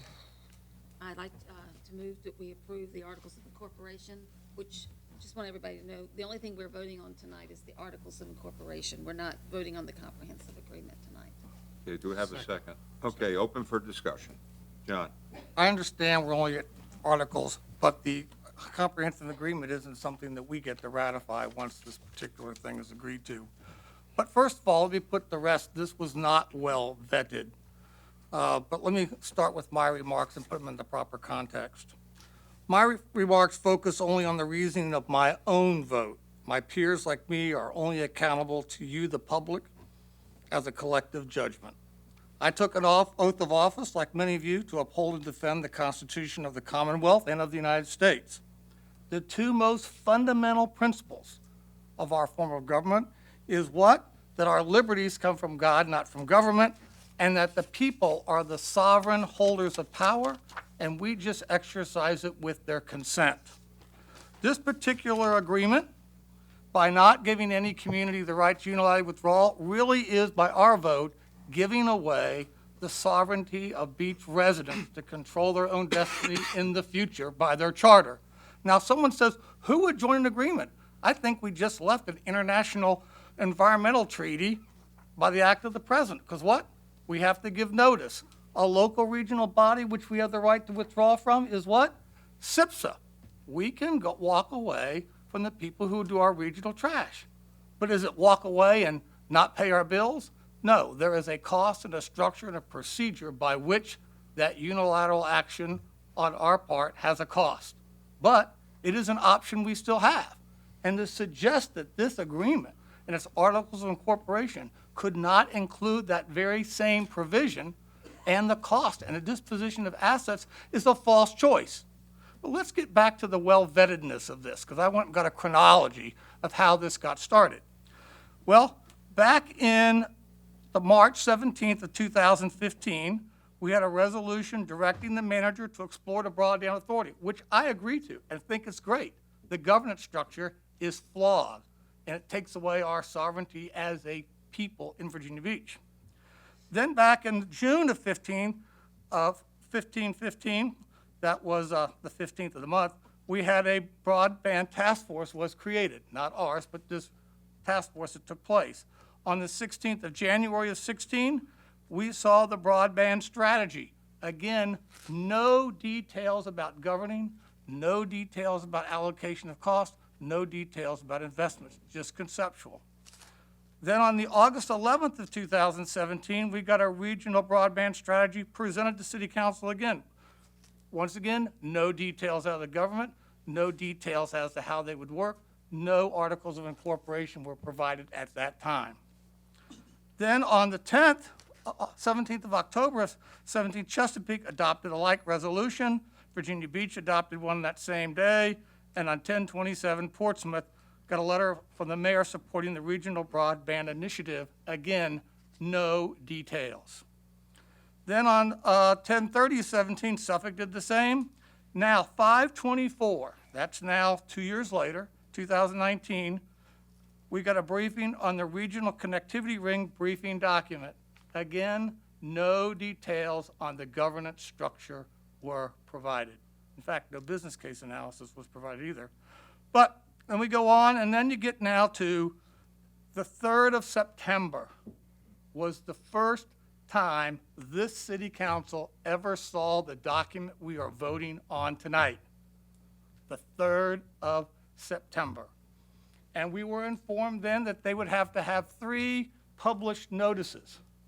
We were also told, because I raised objections about the governance structure itself even then. But there'll be time to change it as this evolves during the public notice, and I know all my peers heard that. Well, there will be opportunities to accommodate change. Well, in reality, you'll see that that was not true. So then I provided some rough draft comments in detail. Then on September 24th, which Josh referenced to, I did a very detailed analysis, which I'm going to cover here this evening, because this is probably the only time the public will really have an understanding of what we're giving away to get something. And my parents always told me the ends don't justify the means. We shouldn't have to sacrifice fundamental democratic principles for an economic purpose. That's a bad bargain on any basis.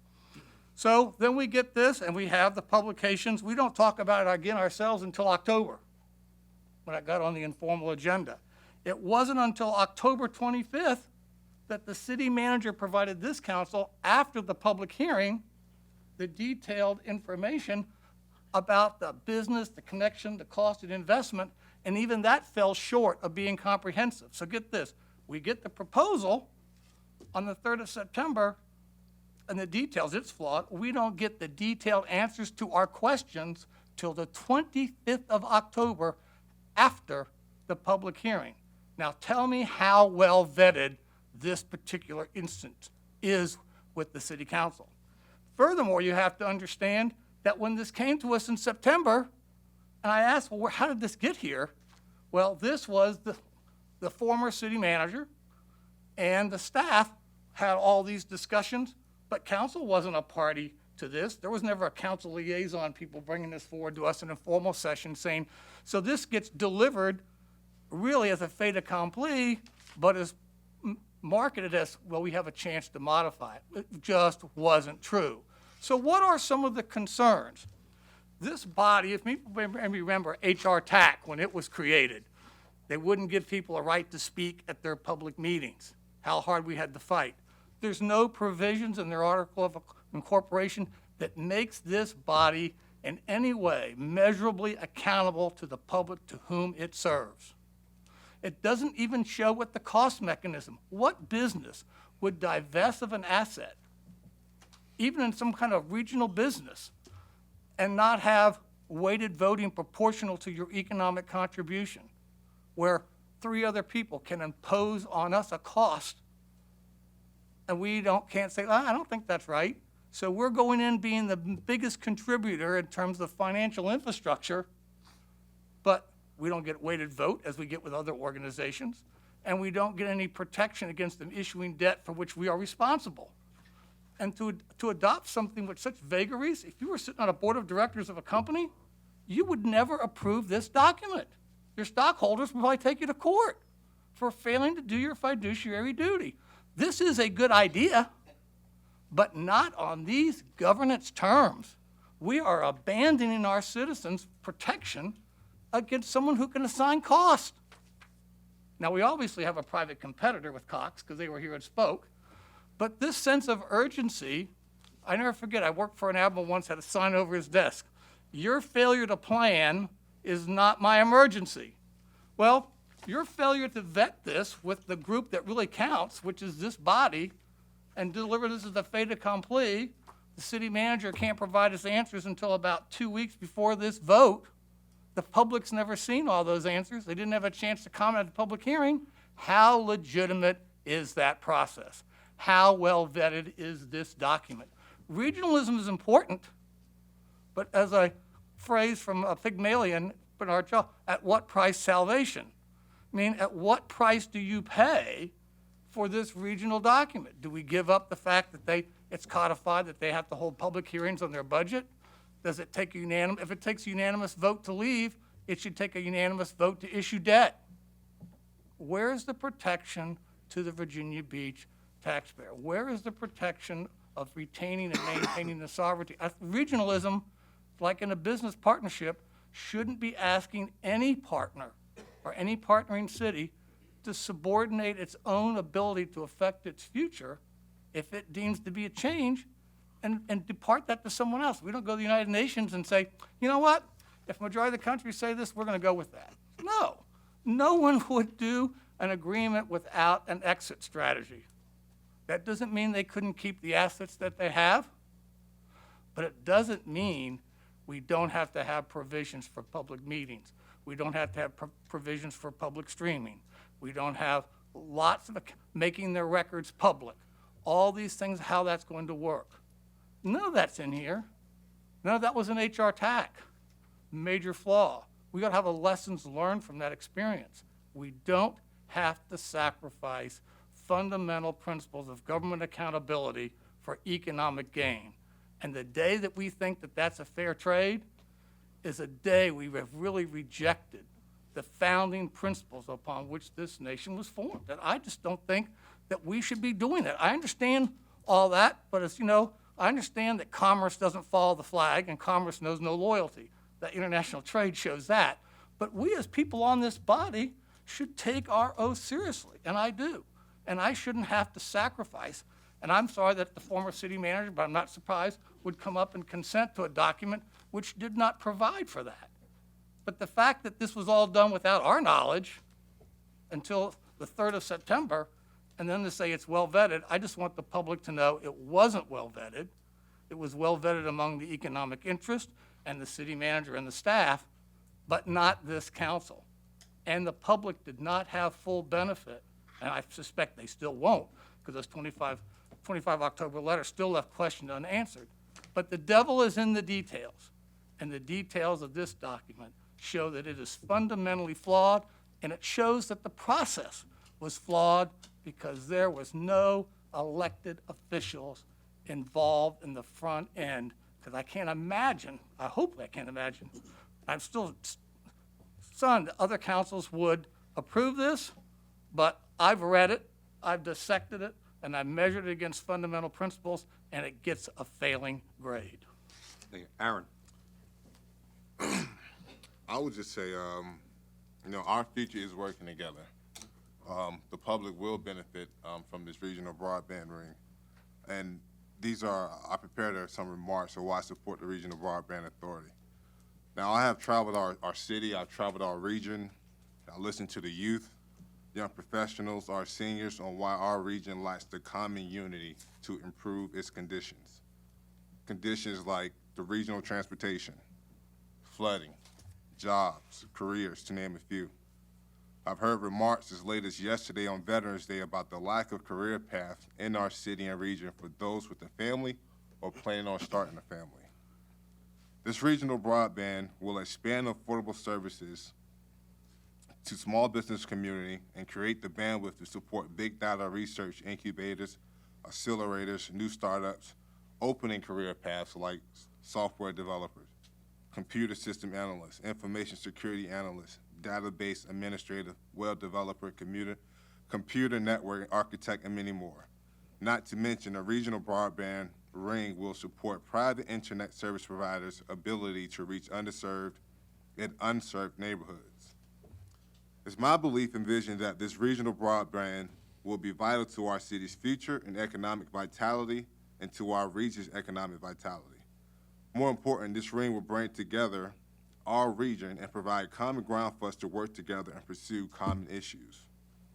We cannot expect our region to unite unless each city has a stake in a regional project.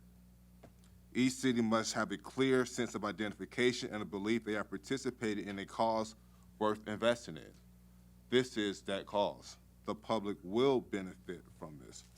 But we must actively seek collaboration when the opportunity presents itself. We must shake off this old reputation of being a city too difficult to work with. Virginia Beach needs to be a year-round designation, and not just for tourists, but for residents and future residents alike. We are a great city with strong people, but it's time to get our act together, and we have no time to waste. We talk about attracting, retaining, and presenting new millennials and those who want to come and live in our city. So one of the things about this broadband authority, and I just listened to my colleague here, in fact, we aren't giving away or anything. We are actually gaining a lot. And the fact that this regional authority for our city to be a part of, we're all in. Our 7 cities. We can no longer continue to put up this illusion that our city can combat some of the issues we're facing alone. It will take a regional collaboration, as well as why I support this document going forward as to not hold up into the process of the development of our city and our region. Thank you. Anybody else? Rosemary? So we had the honor of having Mr. Pharrell Williams here with us tonight, and he talked about we are right smack in the middle of the East Coast. And as Mr. Klett said, 80% of these transatlantic negotiated cables are coming right here. So we could just put our head in the sand and do nothing, or we could take advantage. This is an incredible, not just an opportunity for Virginia Beach, but an opportunity for the region, for bringing in the jobs that we so desperately need to get our millennials to stay here. I have children that are in the high-tech world, and they don't live here. So we've got them coming into Camp Pendleton. We've prepared our corporate park for the landing. We have Global Links is going to be the off-ramp to bring them in. That's all been approved. And otherwise, this could just go right on up to Northern Virginia and we get nothing. But we have got an unbelievable opportunity. And it's going to be a savings to the taxpayers just on our bills alone of probably $10,000 a month. This is not the last mile. This is the middle mile. And Norfolk and Suffolk have already approved it. We've had attorneys from 5 different cities to agree on this, which is kind of amazing. The city managers worked on the governance. There's been an incredible amount of work. If we didn't take advantage of this and turned our back on the regional project, shame on us. So I hope everybody will support it. Mr. Jones. I just have a couple of questions. Maybe the city manager or the city attorney can answer them for me. Under Article 3, it says initial contributions. The creating localities shall make contributions to the initial projects and operating expenses in reasonably equal proportion, which shall be agreed to during the budgetary process as set forth in section 6.4. The creating localities shall provide contributions of roughly equal value. In-kind contributions are permissible if all creating localities agree to its sufficiency. Mr. Leahy, could you explain that to me? Ms. Bryan is back there. Pardon? Ms. Bryan is back Yeah. there and may be able to assist you. Yeah, come on up. If you don't mind, I'd rather have a Deputy Bryan or Chief Information Officer Peter Wallace. Thank you for coming up. Good evening. What you're reading from, Mr. Jones, is the comprehensive agreement, which is not what we are voting on tonight. But in answer to your question, the reason it's written that way is because it's not known even how much this is going to cost yet. This forming the authority will allow an RFP to be put out for the rest of the design for the ring, so they will know how much it costs, so they will be able to evaluate what parts of any existing fiber in any cities can be used, if any. So it's an unknown as of right now. All right.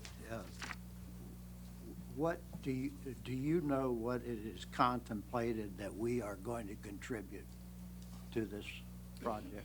It is the hope of everyone that we aren't actually going to contribute anything up front, and that the authority will be able to get funding in it on its own. That really is What? that the authority itself will get the funding on its own.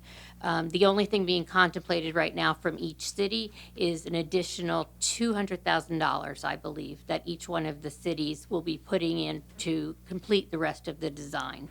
After that, the hope is that there will be, we've already, or the steering committee has already discussed with several other, there was the Ohio competition where there's actually money available. So hopefully it will be that kind of a thing. But that all needs to be vetted, figured out, once they find out exactly how much it's going to cost. This also refers to in-kind contributions. What are the in-kind contributions? So the in-kind contributions would be, for instance, the city of Portsmouth is doing their next generation network now. So they may have some fibers or have put in extra fibers that can be used for this purpose. And so that part of that would be picked up through the fibers. Does Virginia Beach have any existing assets that would be going to it? It is my understanding, and I will defer to Peter, that the assets that we have right now are specifically for our next generation network. And I do not believe that any of the existing things that the city of Virginia Beach has now would be able to be put into that. But I will defer to Peter. So currently the city have about 126 miles of linear fiber in the ground. It's for us. It's for our, connect our facilities citywide. We really can't address it until we figure out what the ring's gonna be. So, but what we have is for our use for the city. So is it being contemplated that those assets that we currently have will be a part of this? Again, it depends on the final drawing of that ring. It is possible that existing pad that we have could help that ring. But again, until we finish that entire study, we would not know if that's the case or not. Okay, let me put it this way then. Are we obligated by agreeing to this to allow any of those assets to go into this project? No. So we're not, by becoming a party to this, being committing to allow our assets to become a part of it, is that correct? No, not at all. The only thing that we are doing is standing up this authority like a business so that it can do things like issue an RFP in its own name, but we are not committing anything. Any commitment of money or otherwise, besides the $200,000 that has already been allocated, that's already within Peter's budget, and the other four cities also allocated $200,000. Anything beside that we'd have to come back to council to do. Thank you. I have a question. Okay, John, and then Jess. This gets back to borrowing, because we had this issue with SIPSA when they had their financial plan didn't work out, and they were deeply in debt, and so we had to figure out how to save them, because indirectly, the bond market would attribute to us the actions of someone else. So have we gotten any opinion from our bond counsel as to the worst case, they issue debt, the revenues they plan to charge don't materialize for other competing technologies or whatever happens, and now they have debt they can't service, as to what impact that would have on our bond rating?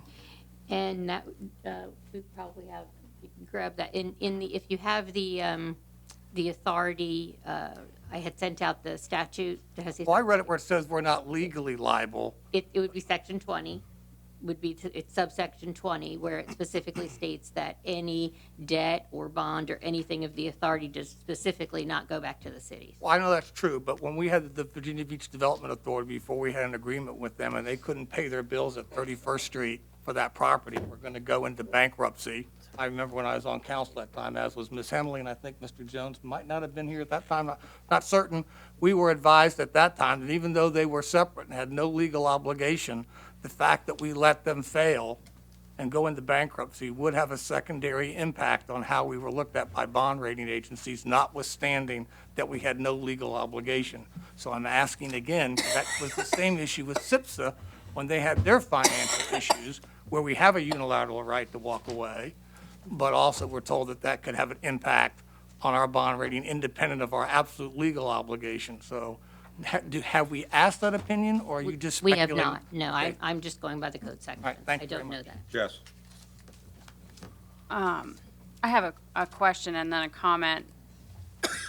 Who will vote on the comprehensive agreement once this is passed? Once this is passed, the comprehensive agreement was really just an idea of taking the statutory requirements and then putting them in something a little bit more with meat on the bones. And if you direct, we absolutely, and I don't say if you direct, but all the other cities also have decided that they will bring it back. I mean, they will bring back the comprehensive agreement for adoption. No one is going to just unilaterally, none of the other cities or the city of Virginia Beach, even though we don't have a legal obligation to based on the statute, we certainly will bring it back. I don't want to rehash everything that John brought up, but it's not often I find myself up here with my stomach turning going, I believe in what this accomplishes, but the process was flawed, is flawed. And in a way, we are condoning the process. It could have been handled better. And I really don't know what button I'm going to push. I don't know where everybody else stands, but I don't want to see, and if our future city manager is watching, I don't want to see this repeat. I felt when we were sitting around that table being presented these documents in September that we all were kind of like, huh, okay, well, that doesn't leave a lot of time with the election that was coming up, with the holiday rush beginning. That didn't leave a lot of time for us to go seek feedback. That didn't allow a lot of time for individual council members to get the education on the topic that they wanted. And I'm truly, truly torn on whether or not supporting this means supporting a flawed process. And I still don't know where I'm at, but I appreciate y'all's work, and I'm not criticizing you, I'm criticizing what we could have done better. Okay, Louis, Aaron, and then Guy. One more question. Yes, sir. Does the conduit that we currently have in the ground, is it essential to this project? No. Okay, thank you. Aaron? I was just gonna say, I know I hear my colleagues echoing the process is flawed, but here we are. That is why we were elected. We were elected to lead. So what are we looking at for our future of our city, the future of and which we're responsible for our city, and our constituents in our city, but the future of our region going forward. And so I can agree with you, the process in itself was murky at its best, but here we are. And looking at the entire agreement, this is just one small step for Virginia Beach and one giant leap for our region, so to speak. So I'm looking forward to taking that step. Okay, Guy? I'm going to vote in favor of this, but I want to say to everyone listening that I feel very much like Jessica.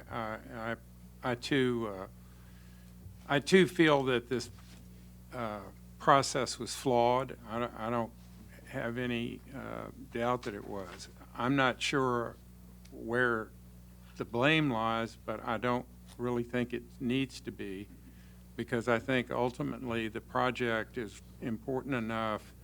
I look at this as from a business standpoint, the city of Virginia Beach has a lot to gain. There are definitely some risks we're taking that we could have hopefully avoided if we'd had a more robust discussion at a time when we could have effectively transmitted our ideas to our fellow citizens. But that doesn't change the bottom line that I do it on a risk-reward basis, that this reward here is great.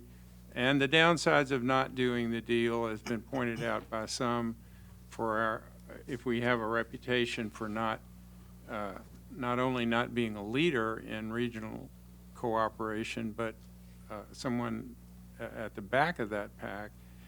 I think it's, on balance, I find it compelling to vote for it, but I want to say I appreciate Mr. Moss's viewpoint, some of which I agree with, some of which I don't, but his intensely good homework on this deal could have been helpful to a lot of people if we had had the opportunity to have him at the right time, and we could have had this deal and be better protected. Such is not the case given the time frame that we're being asked to deal with, and on balance, I'll vote for it for that reason. Okay, anybody else at this point? Okay, Jess, then John, and then I'll Barbara. yield to Barbara. I just have a clarification. I just have a clarification question. Are we voting on this with the understanding that we are going to have another vote for the comprehensive agreement? Like that's a part that will come back to us, because I didn't see that in the ordinance. Yeah. Well, I understand what's Can I being give a said. word that it will? It's not in the ordinance, but that is the intent. You can, I suppose you could propose an amendment that says, that imposes upon the staff the obligation to bring the comprehensive agreement back, but it would not, it cannot change the language of the actual resolution. That would have to be sort of a standalone direction to your staff. But we're not voting on the agreement, we're just You're not. voting on creating the authority. Right. So You an can't- amendment You saying- can, as a body, tell the staff to bring the comprehensive agreement back. Well, I would like that to be what we do, but I'll let John and Barbara speak. Okay, Guy? Well, if I could add one thing, one of the things that influenced me about the time, if it were simply negotiating some changes in a document and re-advertising the changed document, that would be one thing. But my understanding is that this is holding up a process of putting out an RFP that is ready to go. Is that correct? And that we're really holding up the business of the authority as anticipated in the face of competition from other areas that are ahead of us. I'm taking that on faith. It's been represented to it. If that's not true, I'd like to know it, but because HRPDC has developed the RFP document for the rest of the design. They don't want to put it out in the name of HRPDC. They would like to have the authority be the ones that put it out so that they could then have the responses come in. So Okay.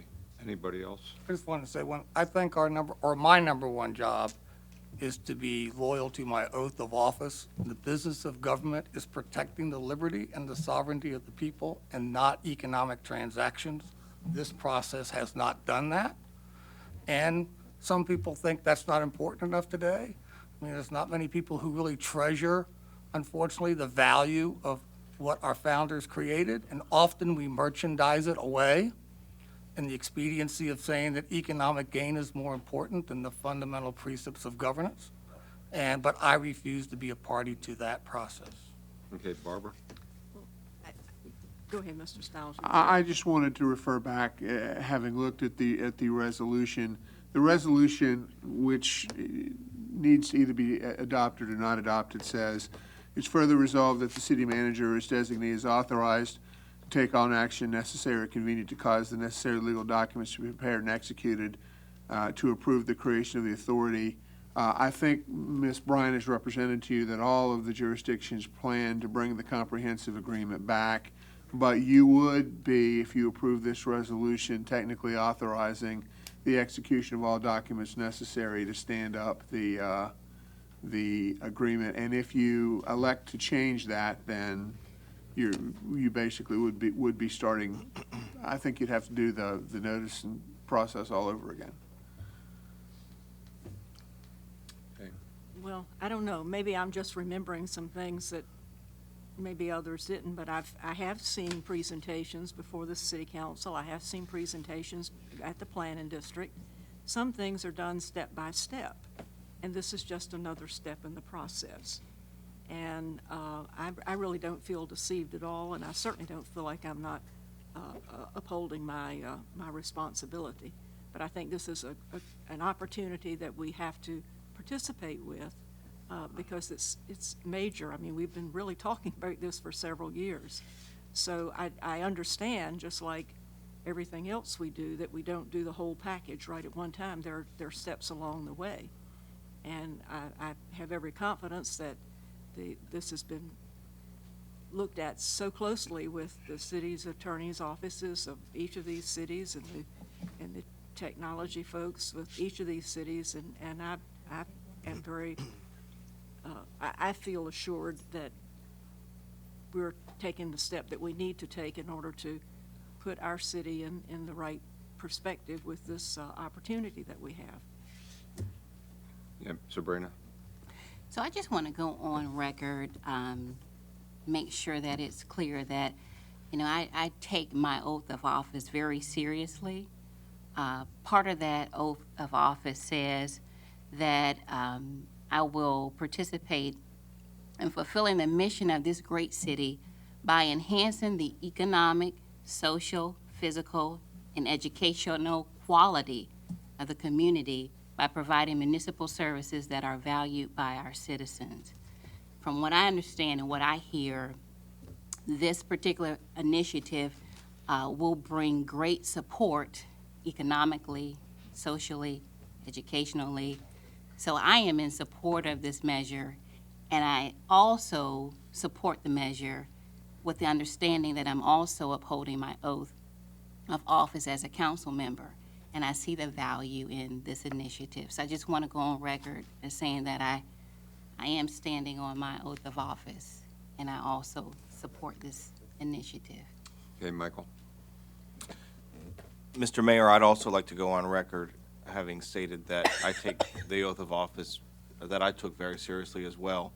And I think for a variety of reasons it's problematic to suggest that supporting this initiative would somehow be in conflict with the oath of office that we all took.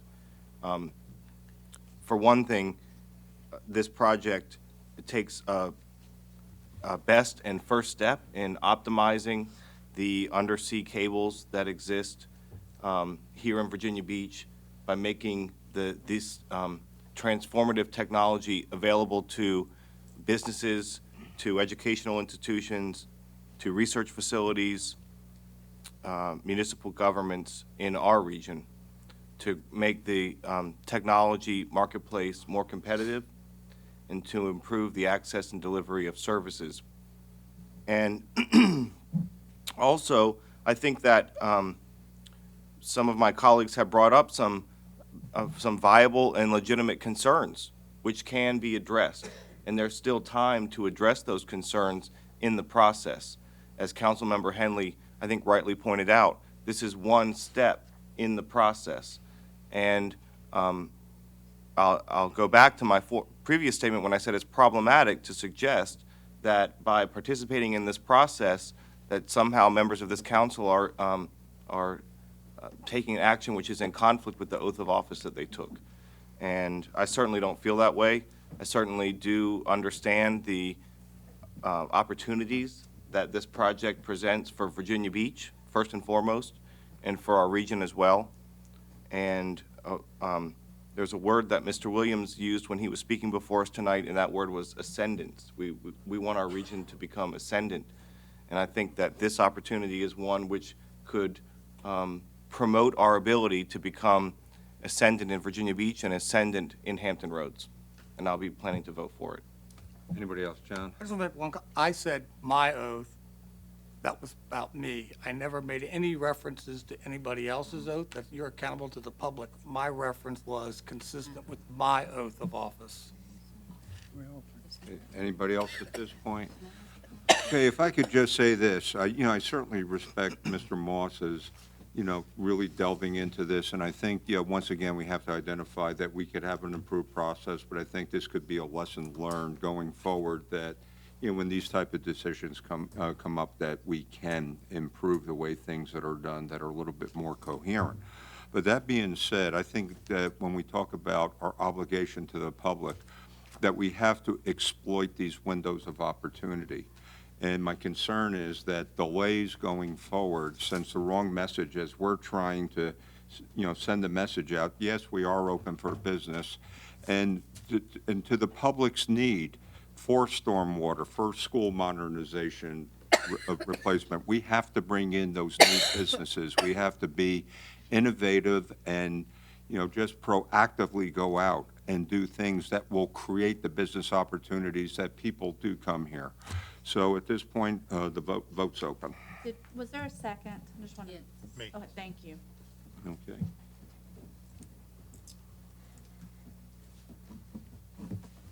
By a vote of 10-1, you have approved the resolution. Okay, thank you. That was a very good discussion, most appreciated. Okay, moving on to the planning item, General Booth Venture LLC, Campgrounds of America for a conditional use permit, Ray Automobile Service Station, northeast corner, General Booth Boulevard and Prosperity Road, Beach District. First speaker is Randy Royal. Are you representing the applicant? Yep. So only one of you get 10 minutes. Okay, so Bruce, okay. Bruce Berlin, I'm sorry.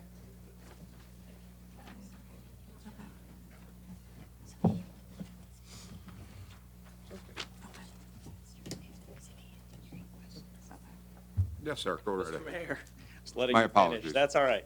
Mr. Mayor, members of council, My name is Bruce Berlin. I'm one of the managing partners of Venture Realty Group. Sorry about that. For the record, 1081 19th Street. We have built previous projects in Virginia Beach that you know, Red Mill Commons, the Marketplace at Hilltop, the campus at AmeriGroup, and the crossings at Red Mill. Also tonight you heard Pharrell and others talk about our vote for next week. But tonight we're here to seek your approval on a conditional use permit for a 3.2 acre development for a Wawa gas and convenience store at the corner of General Booth and Prosperity. The entire acreage is currently zoned B2.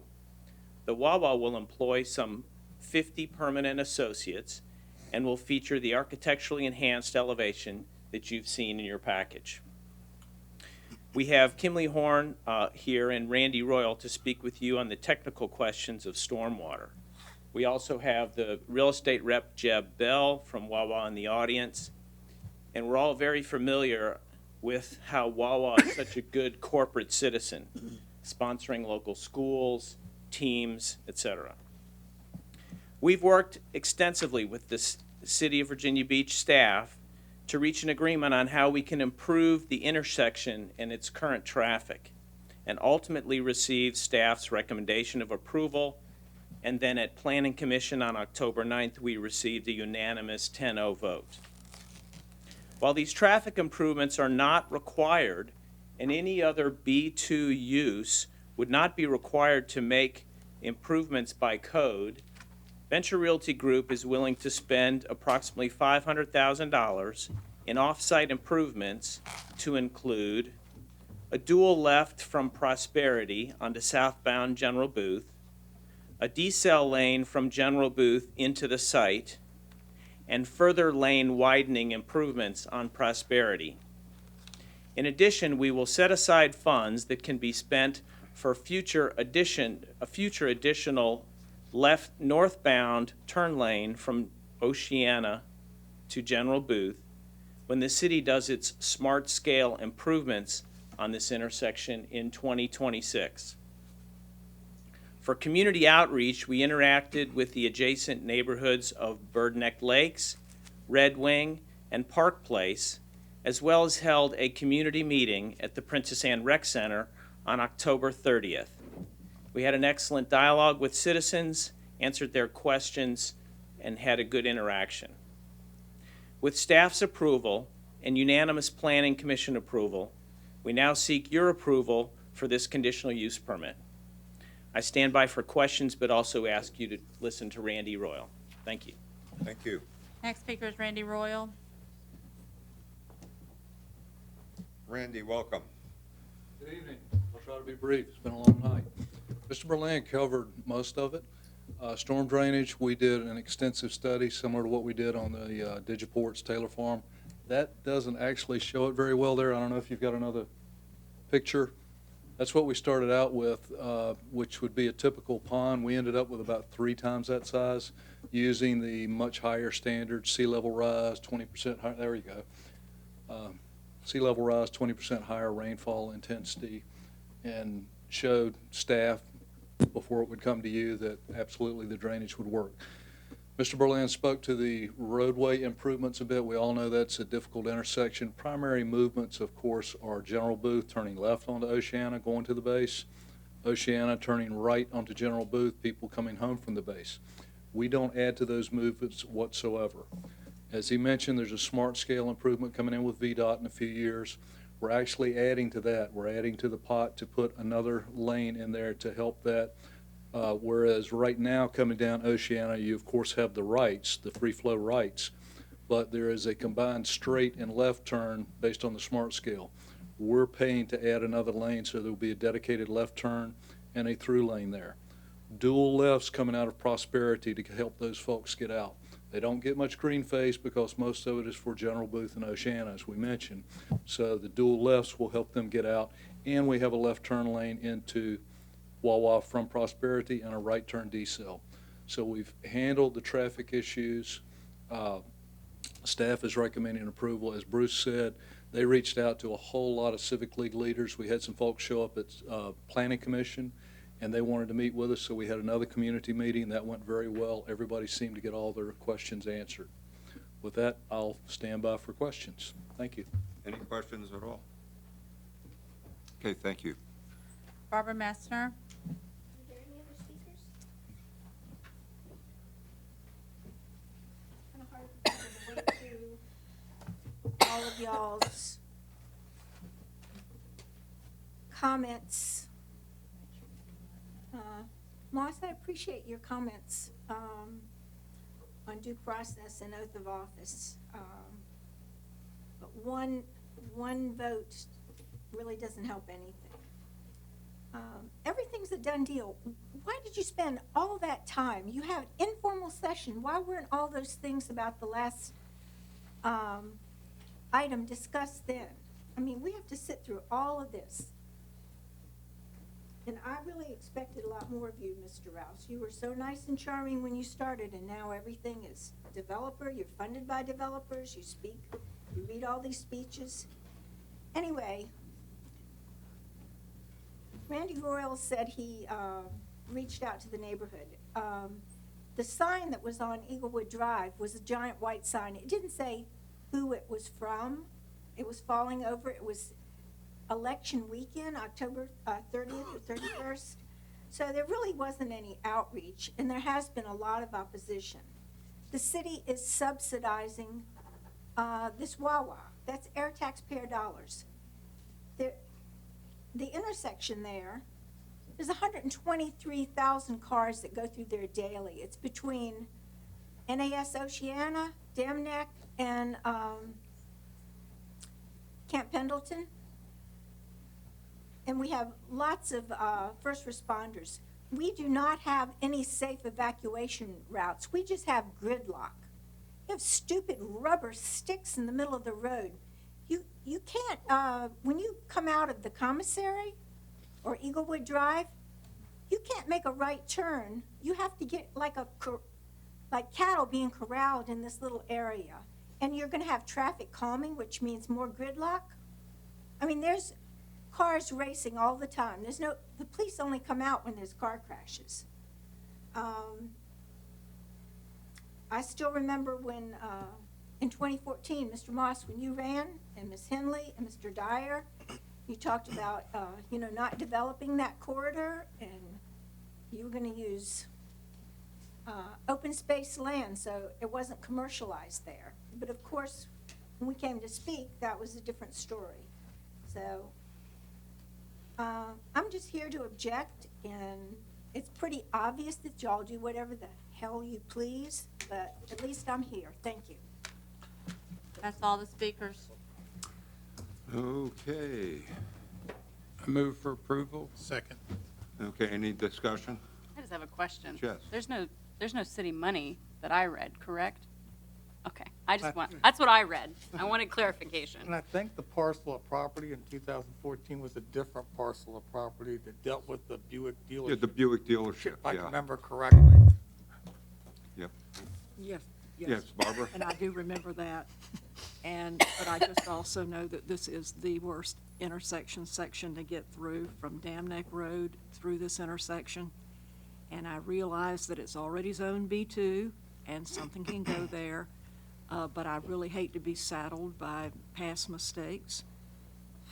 I just can't vote for this. I know Wawa's a good company. I know Venture Realty is a good company, but that's a horrible intersection, and I'm going to be voting against it.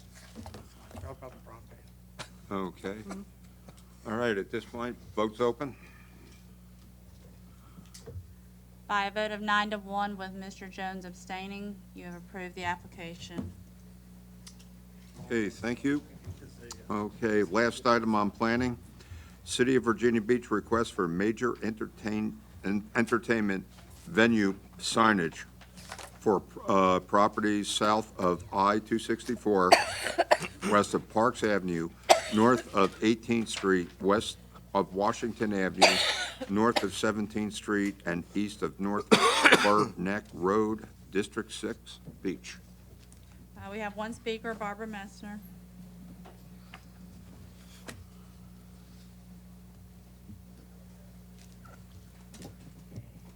I read a lot of the agenda. Pardon? Good evening. I read a lot of the agenda, but I didn't read the details because the way that the website is set up now in the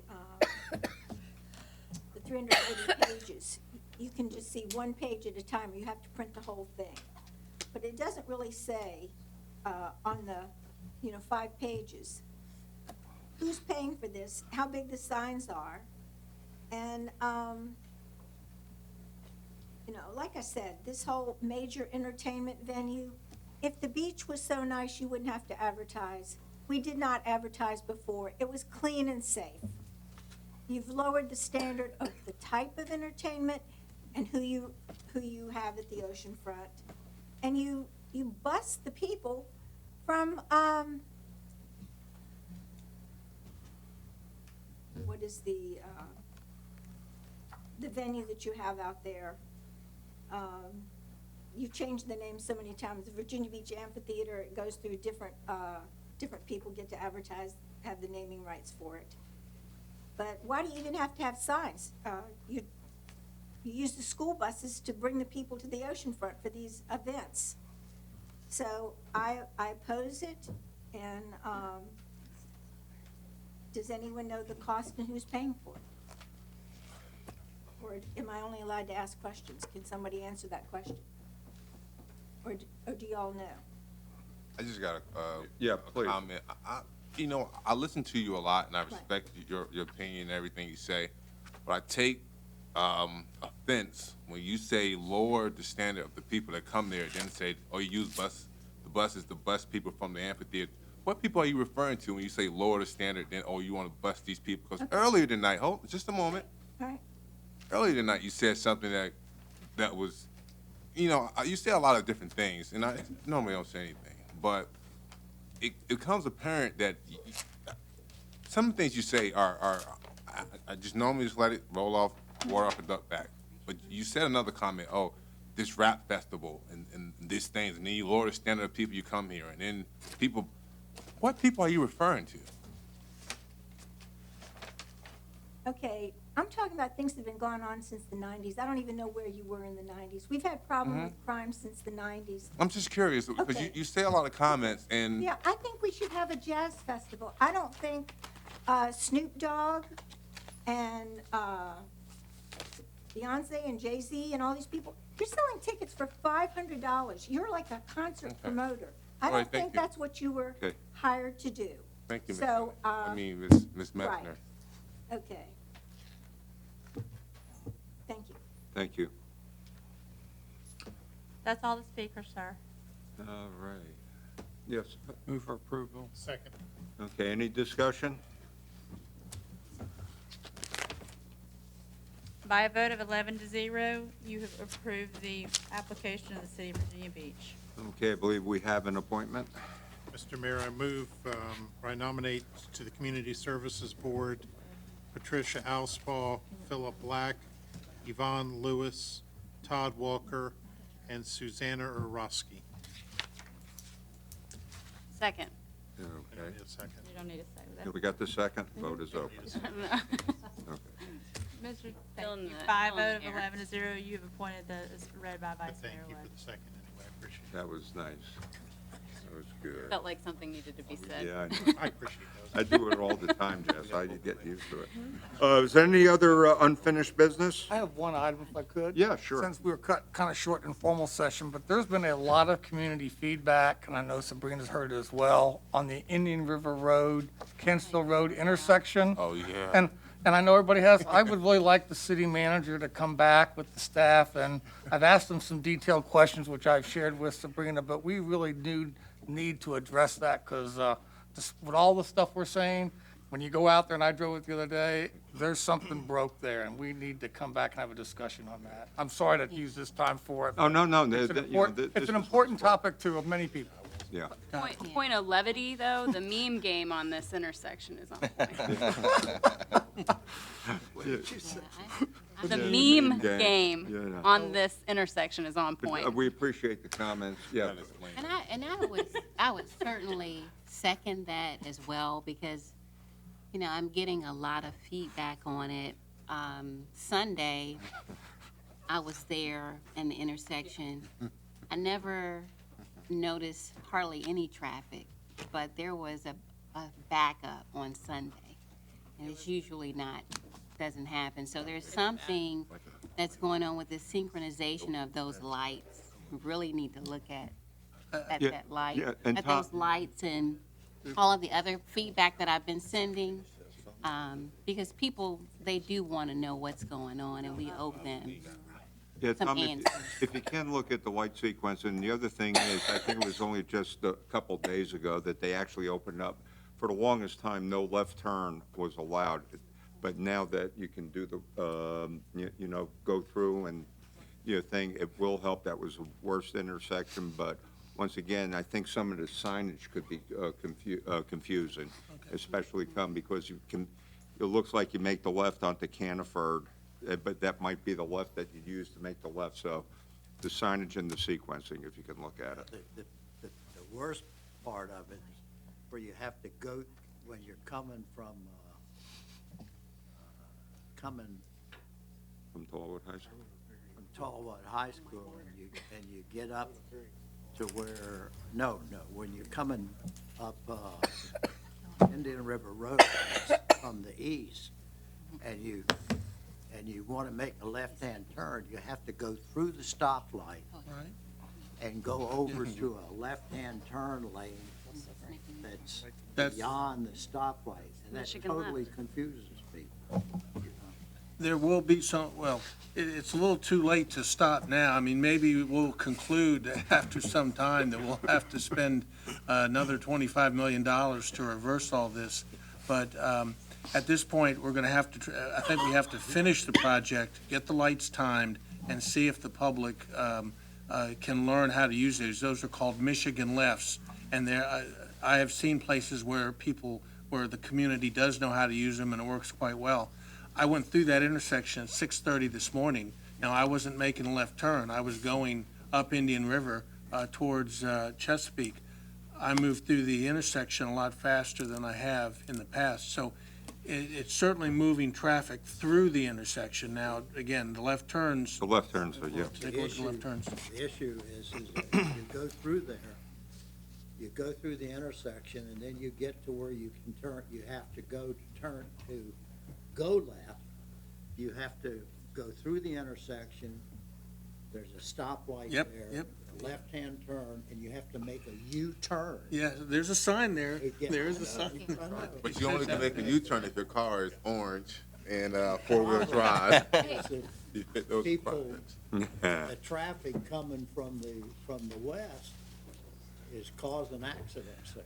Okay, so when the lights are synchronized, that's supposed to be much better. The problem is the lights are not, it's not all finished, the lights aren't synchronized, but they're supposed to have that all synchronized so that you will have your opportunity. You go over, you queue in that, then you have your opportunity unfettered because the lights will stop everybody and you make your U-turn. I'm sure people, after they get used to it, it'll be fine. In the meantime, you're gonna have more accidents. They're driving through the neighborhood. And I But it's, know good- that the city has already created a video to explain the process of moving through that intersection. It would probably be a good idea for us to maybe try to boost that out on social media, maybe target the area of the people that live in that immediate area. I know when I watched the video, I thought, oh, okay. But going through that intersection is a slightly different experience at the moment. And then I think it would be helpful if we could have an understanding of why that particular design was chosen as well. I understand that it has a lot to do with the safety of the intersection, but. Well, I think that was our most congested intersection, and the alternative of adding more lanes increased the cost by a factor of 10 because you have to acquire the property. Yeah, with condemnation. So, Yeah. so this was an attempt to see, could you solve this problem on a low-cost, thinking out of the box solution? I just think if we had to put a little bit more, we should put a little more effort into the education component. I'm feeling positive about it, and, No, that's, okay, any new business? Okay, we're going to adjourn and go to open mic.